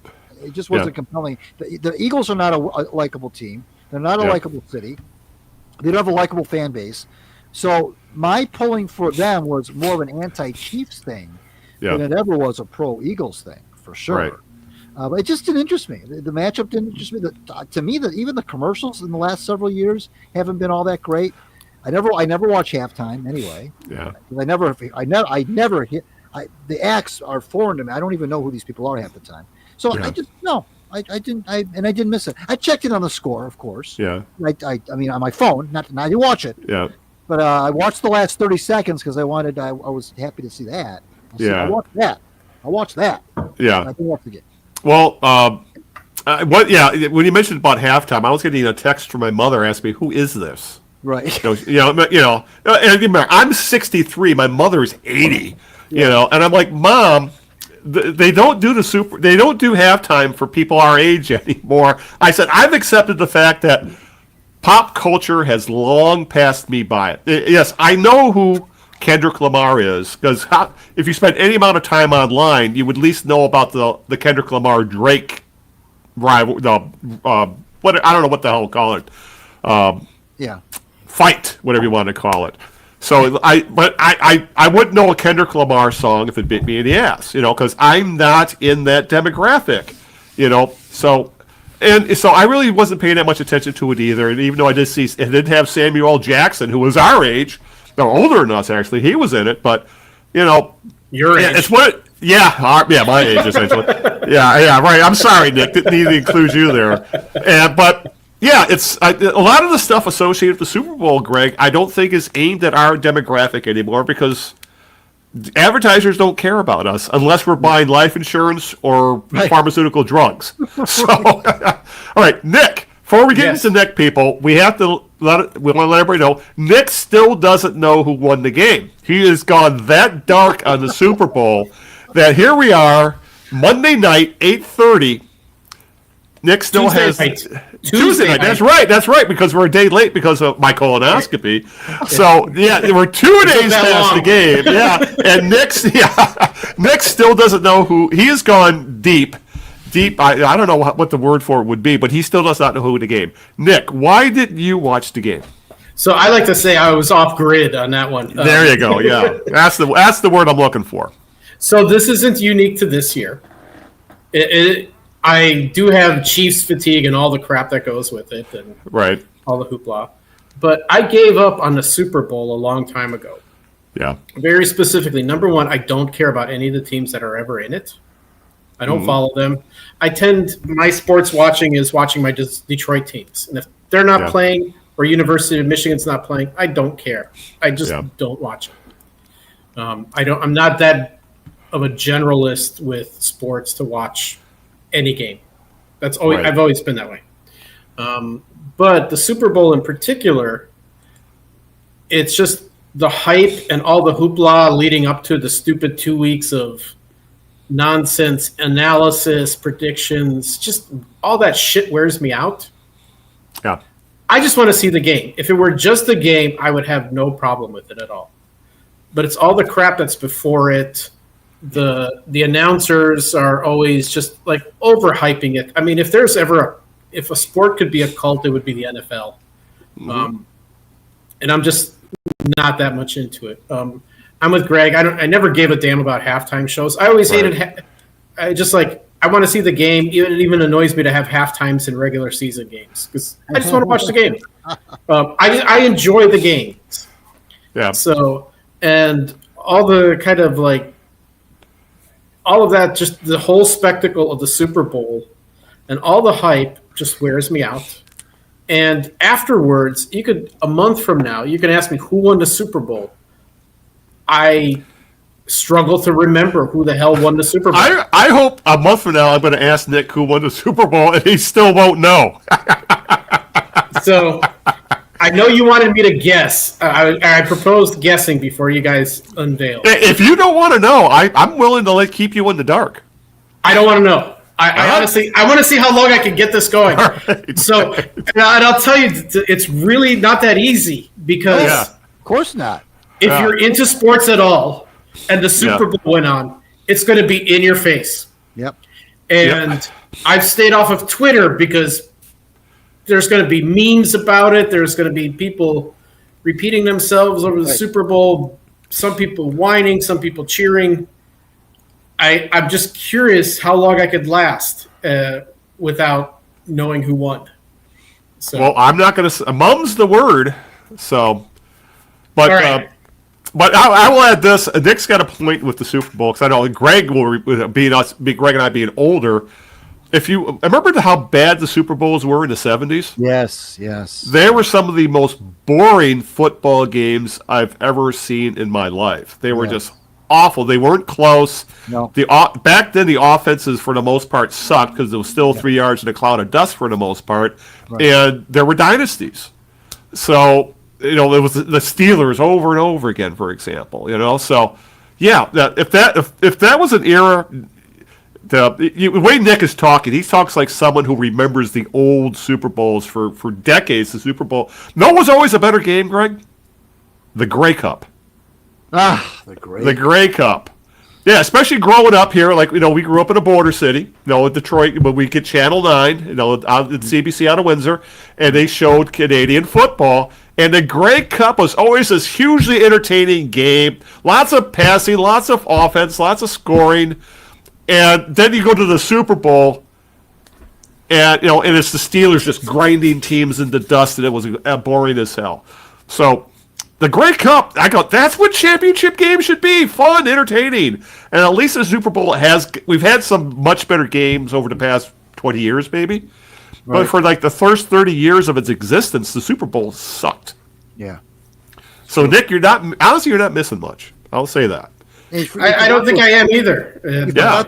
You forgot those Dolphins teams that would run the ball. Yes, that's the other one. Yeah, we had the Dolphins, and you had the Steelers. 10 times in a game, and Bob Grease is in the Hall of Fame and he threw the ball 15 times a game essentially. Right. Terry Bradshaw the same. But yes, I know you can't compare stats, but I don't think those guys would be the same players if they were playing in today's league. So. Regardless of all that, there's something else we could talk about that is driving me nuts right now. Is the Myles Garrett, the Browns All-Pro defensive end, has reportedly requested a trade. The Browns are saying no, but they're saying maybe we'll talk later. It looks he wants out. We'll see what happens. So of course here in Detroit, all of a sudden you have this. I don't know if you made the mistake of turning on sports talk radio for the past week in Detroit. Every time I put it on, guess what they're talking about? Myles fucking Garrett. That's what I hate about... I'm probably going to go off on a bit of a rant here, but that's what I hate about sports talk radio today, or sports talk in general, even you see it online. If you go on Reddit, or if you go on Facebook, or you go on Twitter or Blue Sky. Not so much Blue Sky, but Twitter especially. And all Lions fans seem to be talking about is an argument between fuck them picks and go for Myles Garrett and stay the course with the current draft and develop mode, which has gotten them to this point. And I I don't know what gets. Myles Garrett would be great on this team, but one, I hate the discussion because it's a fucking hypothetical right now. He's supporting the Browns. He's not getting traded yet. So one, why the hell are we even talking about it? Two, the Lions picks, if all goes well, are going to be in the hopefully number 32, but at best they're probably going to be in the mid-low 20s. If they're a playoff team, like I think we all believe, the picks they have to offer aren't going to be that great for the Browns. So are the Lions even going to have enough firepower to get them? Yeah, I'll give you 3 first-round picks, but they're all number 29. Would the Browns do that when they could have picks in the teens, for example? So regardless of all that, the discussion is what bugs me, guys. That's what I've grown to hate about the media. I do. There's a lot of guys I respect in the media, but they have to write for clicks. They have to write for attention. So all of this Myles Garrett stuff, which no one knows what's going to happen, yet that's all that's dominated Detroit Lions discussion for the past week, and that's essentially what sports talk has become. It's not about, and that's what got me. Is the Red Wings are currently sitting in a playoff spot as we head into their break, which we'll talk about in a little bit. You got the Pistons sitting in a playoff spot who could triple their win total this year compared to last year. That's historic, for Christ's sake. Tigers got pitchers and catchers reporting and are still in the hunt for the top free agent out there in Alex Bregman. Yet all of they're talking about is fucking Myles Garrett, who likely, I would bet you right now, he's not going to be a Detroit Lion. I would put money on it right now. The Lions aren't going to get him. Someone's going to outbid him, or Brad Holmes is just going to say, it's too rich for me. We'll continue with the first-round picks, and we'll find our linemen that way. So, pardon my rant, but that's what drives me nuts right now about football discussion is hypotheticals and stuff that odds aren't going to happen. I don't know where you guys fall on this, but it's what I hate about what's happening with sports discourse. I would say we had a similar kind of thing go on last year with Max Crosby. The same thing. Yes, exactly. Yeah. That was. Yeah. The only reason this one is more heated than that one is because Garrett has actually requested a trade. Right. And I think Lions have like short-term memory and are thinking only back as far as the Matt Stafford thing.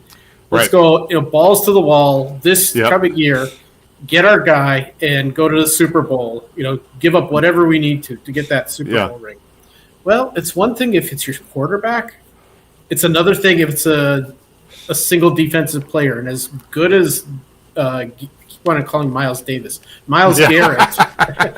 Nick Ever the hipster, Mr. Wizard there, yes. And, as good as he is, so what? It doesn't mean like putting him in all of a sudden is going to change everything. Yeah. It'll help. It sounds great to have him and Hutchinson. You want to have this collection of superstars to remember forever afterwards.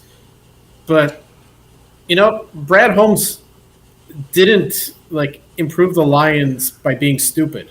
Right. He, is very careful when he makes a trade, and it's not just let me get this guy now and go balls to the wall and to hell with 2 years from now. Right. I think he's done everything rather smart, and so I'm just going to defer to Brad Holmes on this. I don't have any wisdom to add into this, and I don't care if Garrett's on there or not on there. If he's there, great. If he's not, so what? I'm sure Brad Holmes is going to find somebody else to improve the defense. So it's a waste of hot air. I'm with you. The Pistons are playing well. The Red Wings are playing well. And if you still care about baseball, that's starting soon. Yeah. Well, right, Greg, you've been haunting online, Greg. You go all over the place. What are your thoughts on all this? Well, I think that I know where Nick is coming from, and I tend to fall in that camp. But there's something picking me. It's tickling the back of my brain that says that Brad Holmes has seen his team go to the NFC Championship game, 30 minutes away from the Super Bowl, leading 17 points at halftime, to then be knocked out in the first playoff game. Now, we can say that, yes, injuries caught up with them, but it was injuries on what side of the football? Defense. Yeah. They're going to be getting Hutchinson back, yes. They're going to be getting Lee McNeil back. Okay, that's true. They're going to get a lot of people back, frankly, on defense. But there's something that tickles the back of my brain that says that I know that where he comes from, Holmes comes from, isn't that it is that he does exactly what Nick says he does, which is he's methodical. He's so far so good. He's hit on his draft picks. There's no question about that. He's built a very, very good roster. But something just tickles me that says, when you regress, let's face it, they regressed. Yeah. I'm not from a win-loss standpoint because they improved. Went from 12 wins to 15. But they got knocked out in their first playoff game at home. Now, you can say anything you want about, well, it's injuries and stuff. They lost a game they should have won. They were favored by, I don't know how many points, at least 9 or 10, I think, going into that game, despite the foibles on defense. They lost. And I just, that's what makes me take pause. I don't think they're going to do it either, frankly, but if they do it, it might be that Brad says, wait a minute now. These windows in the NFL, and you guys are going to kill me for saying this because I say it every single time on this program. The Bengals. I look at the Bengals.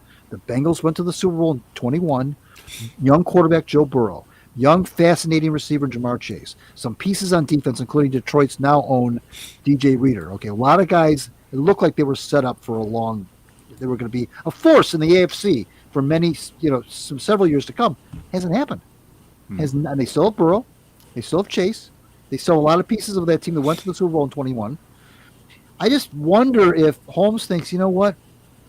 Now, I don't think any NFL team is a Myles Garrett away from winning the whole thing. But he would help immensely. Now, but I would like to see them put some draft capital, in the linebacking core more than I would the defensive line. That's my opinion. But there's just something that tickles me that says, when you see your team regress like that, I'm not talking about 15 wins. I'm talking about regressing in the playoffs. And we saw what happens. We saw how good, how awesome, how dominant defenses win. Look what the Eagles. Well, I can't say it now. I probably just gave it away, didn't I? God damn it, Greg! But you know what I'm talking about. Defense wins championships, and not offenses. Yeah. And look what the Lions had with this great offense, right? Great offense. And they watched 2 playoff games at home and the Super Bowl. Well, the Lions' great offense shit the bed in that game too, so they didn't even have that. Well, they had 31 points and 500 yards offense or whatever it was still. I mean, they made some calls for sure. They made some bad plays. Probably could have had even more points too, to be honest. Oh, yeah. But they lost. They didn't lose because they're off. They lost because they couldn't stop a rookie quarterback, let's face it. They couldn't stop Jane Daniels. I don't disagree that adding him would help. Yeah. It's more like the fan obsession with the whole thing and kind of the exhaustion of all that. Of course. So, of course.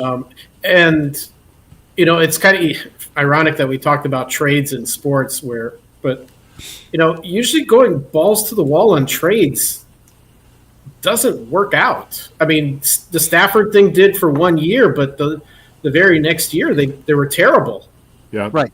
So, I mean... And the Rams were a couple of dropped interceptions by... Stafford almost blew it for them a couple times in the playoffs. He almost threw a couple of pick sixes that got dropped. They did get a little bit lucky. So, yeah, but again, to go all the way, it does require luck. Sure. So you're right. Yeah. You have to play the right teams. You have to be on your game at that time. Right, exactly. So I think there's a couple trades in NFL history from a while back where a team went for it, and it really was a disaster. Herschel Walker to the Vikings. Yep. And Ricky Williams? Ricky Williams is the other one I was thinking of. And I mean, those were, Herschel Walker was admittedly a good player. We find out later he's not too smart, but he was a hell of a player. Yep. And you could see kind of Minnesota's thinking on it, but man, did they give up a lot.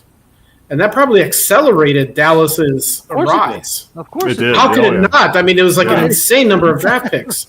Right. So, it wasn't the Ricky Williams one. Wasn't it when Ditka was down in New Orleans and he gave him almost, I think, the entire draft?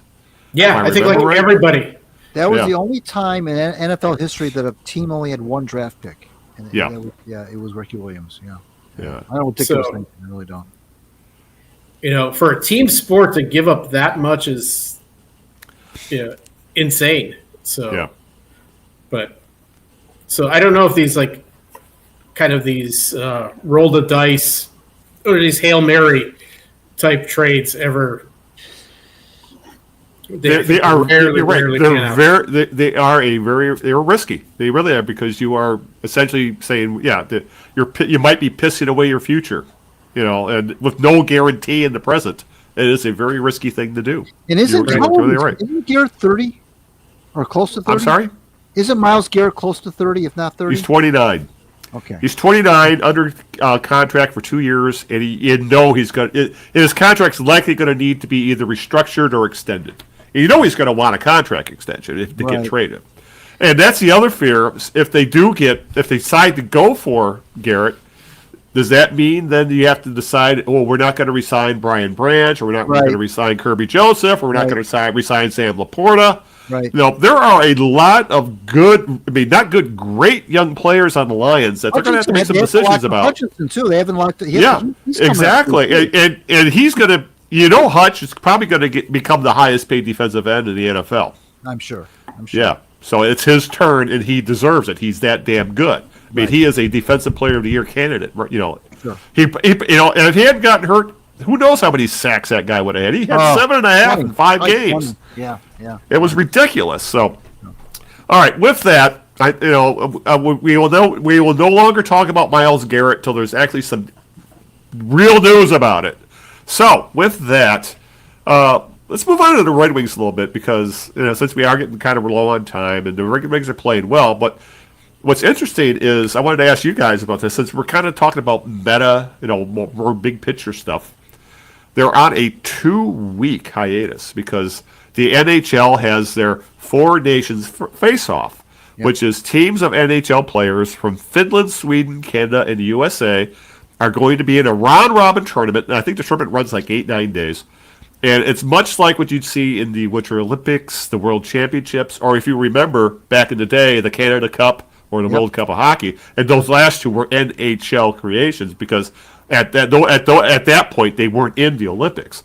So I was going to ask you guys, are you going to watch this? Because, be honest, I'm probably going to check it out, because I've always found in hockey, when you have this type of nation playing nation, really tends to bring out some very competitive hockey. And I know it's going to be, I would guarantee it's going to be far more entertaining than an All-Star game would have been, or for that matter, the All-Star, the skills, the skill. Thank you, the skills competition. Thank you, Nick. So, are you going to watch, Greg? I think I am. I think I'm not sure how much of it I'll watch. I agree with you that this is not going to be pond hockey. This is going to be really, really good quality hockey. And you're right, when these guys pull those sweaters on, it doesn't matter if they're teammates in the NHL. Yeah. It's a whole different ball game when they pull those sweaters on and representing their nations. Yeah. And then those are the NHL has always been, one thing I'll give them credit for is you mentioned all those different competitions that they've had in the past, going all the way back to 72. When there was the Summit Series, and that 8-game series when Paul Henderson scored the winning goal, and that was fantastic. Yeah, and they played that in September, right around training camp. They played it before the season began because they didn't want to disrupt the regular season. A lot of these competitions that you're talking about have taken place, of course, during the season. Yeah, and which you can make, I guess, maybe some arguments both ways as to why that's good, why that's bad. But the plus side is it does give players who aren't in that tournament some time to rest and heal and gird up for the final third of the year in the playoffs. So there's that. But the players who are playing in that tournament don't have that benefit. They're still playing. They don't get that time off, of course. And these are your star players. These aren't a bunch of scrubs that are playing. These are the best of the best. Right. So, so I think it's a good thing that the NHL is doing with that. I got to give them credit for that. I think they've always been pretty good about outreach and international competition. And I'm kind of surprised. You guys might correct me on this. I feel like when we had Keith Gave on the program, I feel like Keith has said that he's would not be shocked if they put an NHL franchise in Europe, or at least maybe even a couple of franchises in Europe. I think he said that. He'd like to see. I think he said he'd like to see it at least. I think he at least said that. So I mean, I think for some reason I just think hockey translates well internationally. Better than a lot of other sports do, and I don't know why that is. I just get that feeling. Yeah, because baseball has tried this with what the hell they think to do in spring training every few years. The World Classic or something like that. It's World Baseball Classic. The World Baseball Classic. That's it. Right. And it's just you're right. The players do seem to get into it, but it feels like the international players are more into it when it comes to baseball. The American players really don't seem to be as whatever about it. Yeah. But you're right. When it comes to hockey, the nationalism with the game, right, I think is what makes the difference. But you make a good point about the skill players, because two of the biggest best players, Lucas Raymond's going to play for Sweden, and Dylan Larkin's going to play for the U.S. Right. That's you can't play like you're going to get hurt or anything, but that is extra games, extra wear and tear on these guys, and they could get hurt because these, as you said, when it comes to hockey, these games will be more intense than your typical All-Star game. Because you're playing for your national pride. Yeah. Especially the Canadians, because Canadians have not done well in these international tournaments lately.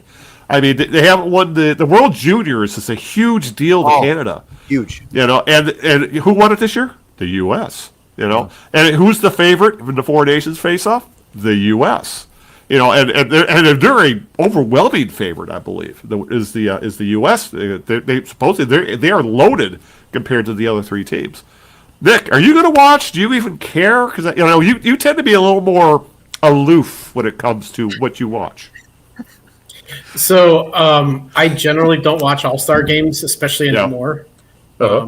I think and we've talked about this on the program, they've been horrible in the various leagues. I'm just going to hold my nose and wait for the NBA to start up again after the All-Star game. This one I didn't even know what was going on until you mentioned it today. Maybe if I catch it, might be interested to check it out. Yeah. That sounds way more interesting than just the run-of-the-mill All-Star game, which doesn't matter which sport it is. It seems like everybody's bored of those. You're right. They've kind of lost their luster. Very much so. Here's my theory, my proposition, that instead of actually having them play serious games where these guys could get hurt for no reason whatsoever, they do something else for these All-Star games. So for football, never mind flag football, that's kind of goofy. They played paper football like we used to in school. Have that kind of tournament. Yeah, I played when we had to stay in when it rained. Yes. No refs. They police themselves. So if they get into a fight, they get into a fight, and then work it out themselves. They played penny baseball or basketball, when you used to spin the penny, catch it, and try and make a basket, and your friend would have the little hoop set up over here, so you smack them in the face with it and see if it falls in. So they should do that for basketball. No, I know what I would do with basketball. You get a Nerf ball, you hang it on your door, and you have two NBA players go at it. Now that I used to be able to do that in my bedroom for hours. With my little Nerf hoop hanging on my door, I'd be doing finger rolls and slams and stuff like that. Yeah. Just see the NBA players do it. But something like that. Hockey could do either air hockey. So they could do that. Or what's the? I never had this. I had friends with the where they had the rod hockey. Yes. Which was what? What was rod hockey? Well, they had a puck about. I'm afraid to ask. So, but okay. No. He had a black rubber puck about the size of a bottle cap, and you had the players were each in slots. And you had a rod. They were controlled by a rod that you pushed back and forth. Oh, yeah. I know what you're talking about. Oh, yeah. Yeah, exactly. I don't know if that's the correct name, but that's what first thing that came to mind. Because I had a couple buddies that had that. That's something else we could play for hours. So, yeah, I'm with you, Nick. Be more creative. I mean, at least to the NFL's credit, they know that everybody hated the Pro Bowl, so at least they're doing something different, even if it's something that nobody cares about. But, yeah, you're right. But in today's era where you can watch I know people bitch about blackouts and having to pay for 5 different services to watch games, but regardless, pretty much every damn game is available if you want to watch it, compared to when All-Star games mattered, when you were lucky to see a game or two a week, let alone lucky to see your favorite team play maybe once a week. So that's it. Things have changed. And you're right. The All-Star games should change with them. So that's why I'm kind of looking forward to see what the NHL does with the 4 nations. Because I got to say, my favorite hockey is Olympic hockey. And that is, if it's anything, if it's even remotely close to Olympic hockey, the 4 nations will be very entertaining. I think that's probably, out of any possible solutions or variations on All-Star games, that sounds the most interesting. I don't know if you could really pull that off. Like, you can't pull that off necessarily with basketball. Maybe they tried. They tried with the World versus the U.S., and it was no big deal. You're right. You can't. Other sports really don't translate. Greg's right about that. So but it is what it is. I'm looking forward to it. I'm going to watch at least a little bit of it. So. Oh, and by the way, the Pistons are up. Looks like over 40 points on the Bulls right now. Yeah, the Bulls are in the first half. And let's see here. And our man and Siggy's man Malik Beasley is 4 for 6 from 3 tonight. So there you go. All right. With that, anything else you guys want to talk about? I think we can wait on the Tigers till spring training starts. Because really all that's happened is they brought back Jack Flaherty, and yay, that's great. It'll definitely help the rotation. Now you got a number 2, but we're still waiting to hear what's going to happen at third base with Alex Bregman and spring training. Pitchers and catchers report, but this week, I believe. So we'll see what happens. Yeah. So yeah, I think with that, Greg, I think we still have to finish the birthday game, don't we? We do. I don't know. This is a tough one. I get it, but thanks, Siggy. Yeah. This person was born on this date in 1937, died in 2020. Played for the Leafs, Rangers, Bruins, Kings, Sabres, and Penguins. He was very, very colorful. He was nicknamed the Entertainer. That's one of his nicknames. And the song that was written about him was "Clear the Track, Here Comes." Clear the track, here comes. For some reason, I'm thinking of a goalie, and his name was like something like Stump or whatever. No, the only guy that came to mind for me also was Lanny McDonald. Not Gump Worsley, no. Clear the track, here comes, because his last name rhymed with track. Clear the track, here comes. Big bushy mustache. I'm surprised Al doesn't know this one. You might as well just tell us. I'm going to tell you. Yeah. Eddie Shack. Eddie Shack. Ah. Eddie Shack, yes. It's a little before our time. A little bit. Eddie Shack. He was something. He was something, man. He was something. Clear the track. Here comes Shack. He played with reckless abandon, and he was just something else. So jeez. He made quite a living after doing a lot of commercials. He was one of these. Just colorful is the best word I could come up with. He's a colorful guy. And so Eddie Shack was 80. Yeah, because I was just sitting there trying to think of, okay, who are the guys I remember watching on Hockey Night in Canada when the Leafs played? So, right. Of course, the first two to come to mind are Lanny McDonald and Dave Keon. So, right. All right, I guess with that, I think it's time to start wrapping things up. It's been a very fun show, guys. So that means it's time for our Jerk of the Week. Nick, you're up. Who's your jerk? I'm going to go. I can't miss an opportunity to go after somebody who played basketball for Duke, especially when I was in school at Michigan. Yes. So I'm going with Bobby Hurley, for now coach of the Arizona State Sun Devils. I guess they played against Arizona.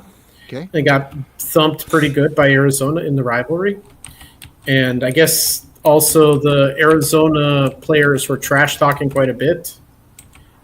And in the last 30 seconds of the game, there was a scrap between one of the trash talkers on Arizona and one of the Arizona State players. And right after the game, or just before the game ended, Hurley sent his bench over into the locker room, and as soon as the whistle blew, he sent his starters straight into the locker room without the usual customary handshakes and stuff like that. And even afterwards in the press conference, was acting like a little prick about it. And I just think he was childish as the coach for doing all that. And so my jerk of the week is Bobby Hurley. Wow, I didn't hear about that. I did not hear about that. Hey, you could never go wrong. Nominate our next Dookie. So especially that one. Yeah. All right, Greg, you're up. Gosh, are you guys familiar with the whole Liam Cohen saga, the new Jaguars coach? All I remember hearing is he had he tried to do the Duval thing, and it came off as like very weak sauce. Okay, and it was very uninspiring. That's all I know. Okay, well, other than he decided to he wasn't going to take the job. Then they fired the GM, and he took the job. That's right. Okay. So he was the former offensive coordinator for the Buccaneers, of course. Yeah. And his name was mentioned as a possible Jaguars coach, and he was a prominent candidate. And he said, and this is Adam Schefter, who's pretty good. Yeah. Adam Schefter even reported about 3 weeks ago or 4 weeks ago, whatever, that Cohen was staying with Tampa and was not interested, no longer interested. He interviewed with the Jaguars once, took his name out of the running. Schefter said, took his name out of the running. Turns out that Cohen, kind of behind the scenes, went back to the Jaguars, behind the Buccaneers' backs, made up some excuse that he was something about his kid was sick or something. He ghosted the Bucs and talked with Shad Khan, the owner of the Jaguars, again behind the scenes, and ended up taking the job, which enraged a lot of people, and it just wasn't a good look. I mean, it kind of gave me Bobby Petrino vibes. Remember that whole Bobby Petrino when he left the Falcons to take the job at where did he go? Where did Petrino go? Like Arkansas, was it something like that? He left. He left. I think he was. What was it? He was coaching Atlanta. Right, Nick. I think it was Arkansas, and he left the Falcons holding the bag in the middle of the season. Yeah. And told his players he wasn't going to go, and told everybody he wasn't going to go, and then essentially left in the middle of the night. It was really bad. And Cohen, it wasn't quite that bad, but it was really, in addition to what you're saying, Al, about the scream or whatever, that's the least of it. It was the way he left. It was the way he left the Bucs. Yeah. It wasn't very professional, I don't think. It just wasn't a good look. And he had kind of a cringy press conference in addition to what you're talking about. Yeah. So I just think it was bad. And I don't know why you would do that in a league that has a lot of bridges. You start burning bridges in the NFL, there's a lot of other coaches that'll take your job in a heartbeat. Right. So Liam Cohen to me is I don't know the guy, I have no idea what he's like, but to me that was really a crappy. I think what he did to the Bucs was really crappy. So my jerk of the week is Liam Cohen. And I guess the only bright side of all that, Greg, is that Trent Baalke's out of a job finally. There you go. Yeah, that's the only bright side of the whole damn thing. If it wasn't for him, then again, if it wasn't for him, Jim Harbaugh would probably never left the 49ers. And, you got to wonder how football history would have changed if Trent Baalke had not gotten into butted heads of Jim Harbaugh back in the day. But, I did not know it was that bad, but I still remember the Duval. That was... Could you picture what would have happened if Dan Campbell had done something like that? Oh my God! I don't know if you've seen it, Nick. Look it up. It is pitiful. What is it? It is pitiful. That with the Jacksonville Jaguars, they're I believe are in Duval County, so their rallying cry is Duval. It's a big deal to them. And he did it during the press conference, and it was like he was scared to do it. And it really came off as kind of sad and pitiful. And honestly, it was laughable. So, yeah. But, yeah, the Jaguars are a mess. That's a good one, Greg. All right, I'm going to stay with the college basketball realm, like Nick was. And my jerk of the week, I'm going to go with, I'm sure you're familiar with the name Doug Gottlieb, who is currently coaching Wisconsin Green Bay. And when Wisconsin Green Bay hired him last year, they agreed that he could continue to do his nationally syndicated radio show, which he does 5 days a week. And essentially he supposedly has 2 full-time jobs, hosting a sports talk radio show, a nationally syndicated show, and coaching a Division I basketball team. Well, right now, this past week, where how they have Radio Row during the Super Bowl. Yeah. Where they have all these sports talk radio guys come in and they host their shows from what they call Radio Row at the Super Bowl. And guess where Doug Gottlieb was this past week? Broadcasting from Radio Row at the Super Bowl. And you know how he was coaching his team? He was watching on video remotely. And guess what Doug Gottlieb's record is as a head coach? 2-23. Wow, really? Yes. They were 2-23. Wow. So this is a ridiculous experiment that was never going to work and coming to fruition. Wow. It's an absolute, because Gottlieb is, he's essentially one of those shock jock droll type of guys. Right. And he has a history of not being a good person. You go back to his Notre Dame days, he was best known as for stealing credit cards. He has that in his background. He got busted on that. So and somehow he managed to redeem himself enough to become a well-known radio guy. But he decided to get back into coaching. But he didn't go in with both feet. He just kind of stuck his elbow in the side and decided to keep his radio job. We've talked to head coaches. That is right an insane job. That these guys work 80-hour weeks, if not more, for the most part, at the college and pro level. And then here you got Gottlieb, who's doing a 4-hour-a-day radio show and trying to coach a Division I basketball team. That is hell. I'm going to add Wisconsin Green Bay for being stupid enough to hire Gottlieb as the jerk as well. So the entire thing is blowing up for the most part. And Gottlieb's been a complete ass about the whole thing, saying he can pull it off. And Gottlieb's a miserable person anyway. So my jerk of the week is Doug Gottlieb for not coaching his team, but still broadcasting from Radio Row on his radio show, and Wisconsin Green Bay for just trying to hire a name and having it blow up in their face. Wow, that's another one I didn't hear about. Oh, my God. I hadn't heard that one either. Wow. Yes. Jeez.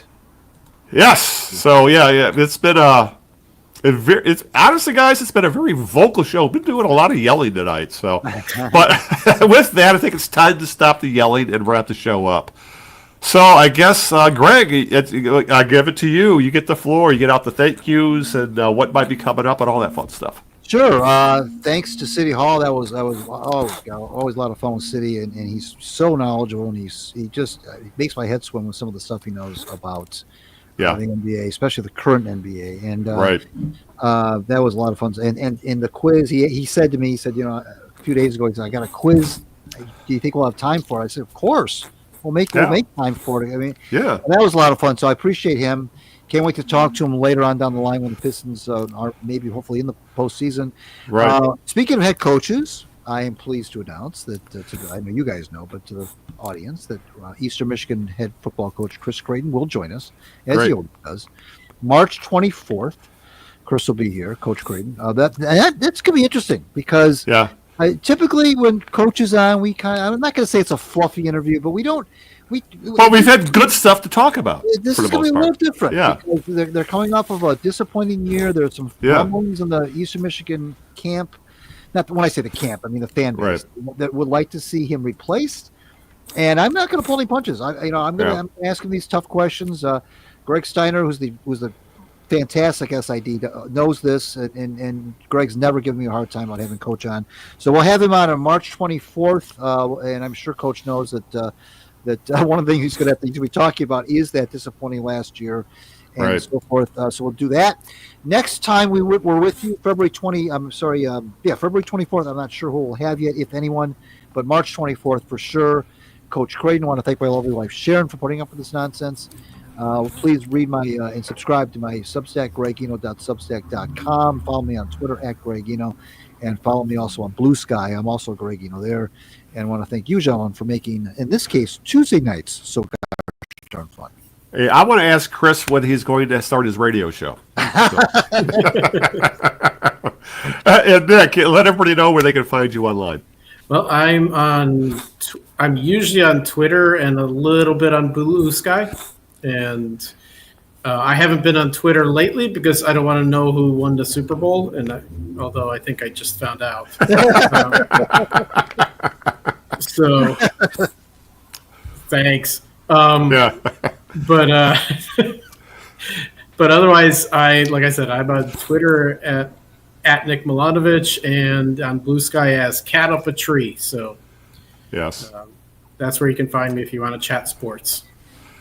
All right, and with that, I should add if you want to look us up on if you actually want to listen to the show. First off, we are now on Twitch, where all the hip kids are, where all the game streamers are. But they also have a lot of podcasts and a lot of media available on Twitch. So I will add. There will be a link into the show notes and every place else where you can find us on Twitch. But the easiest way to find us on Twitch.tv is just search the Knee Jerks, and you'll find us there. So much like YouTube, it's you can watch us on various platforms, whatever is easiest for you. But to listen to us on audio, of course, we are in all the usual places where podcasts are aggregated. Apple Podcasts, YouTube Music, iHeartRadio, Spotify, Amazon Music, Deezer, Radio Public, Ghana. Of course, YouTube and now Twitch for video. And the kneejerks.net is our homepage where all the links to everything we talk about will be found there. Links to social media, links to Greg's Substack, links to our video now. So it's all right there. And you can also download MP3 from the kneejerks.net as well. All right. I think with that, it's time to get the hell out of here because we are already late. So let's go. So until this time, 2 weeks from now, hopefully, it will actually be 13 days if all works out right. Because I have no more colonoscopies lined up. This is Al Beaton saying good evening, good luck, and aloha, along with Nick Milanovich. Good night, guys. And Mr. Substack himself, Greg Eno. Ciao, Italy. We'll see you in 2 weeks.